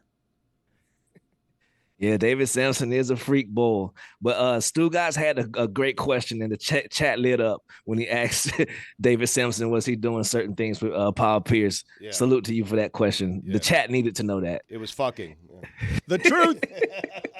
Daddy. If you hit number 73 off a knuckleballer, should it be diluted? 64% of the audience says no. I am alleging here publicly, okay, that black people embrace Barry Bonds less because his record home run came off of a knuckleballer. That is no way to win a baseball game. It's cowardly throwing a baseball with your knuckles. Is knuckleballing the exclusive domain of the white man? 100% has to be. 96% of the audience says yes, it is. Does Raj seem like a good time? Roger Goodell. 76% of the audience says no, he does not. Damn. Juju, can you confirm? He's your friend. Exactly. Raj is a great time. Yeah. He always is there to support you, and he always asks you what's happening. You feel me? Are you heard when you're in a hearing? 63% of the audience says no, you're not. Is Domi always going to be a Domi? 88% of the audience says yes. In the last poll, more famous, David Beckham or Michael Jordan? 78% of the audience says Michael Jeffrey Jordan. Those are your polls. Rings in a box. Can we add a poll for tomorrow? Oh. Was Yes. that David Beckham? Oh, yes. Wild Billy Wednesday. I dyed my beard and Mike didn't notice. Really? Yeah. Got As soon him! as that segment ended, I went there. Jesse did some dye all over my beard. It's all black. There's no silver in there. Mike didn't know. Stood next to him the whole time. Wow. He's a fraud. Those wacky Negroes.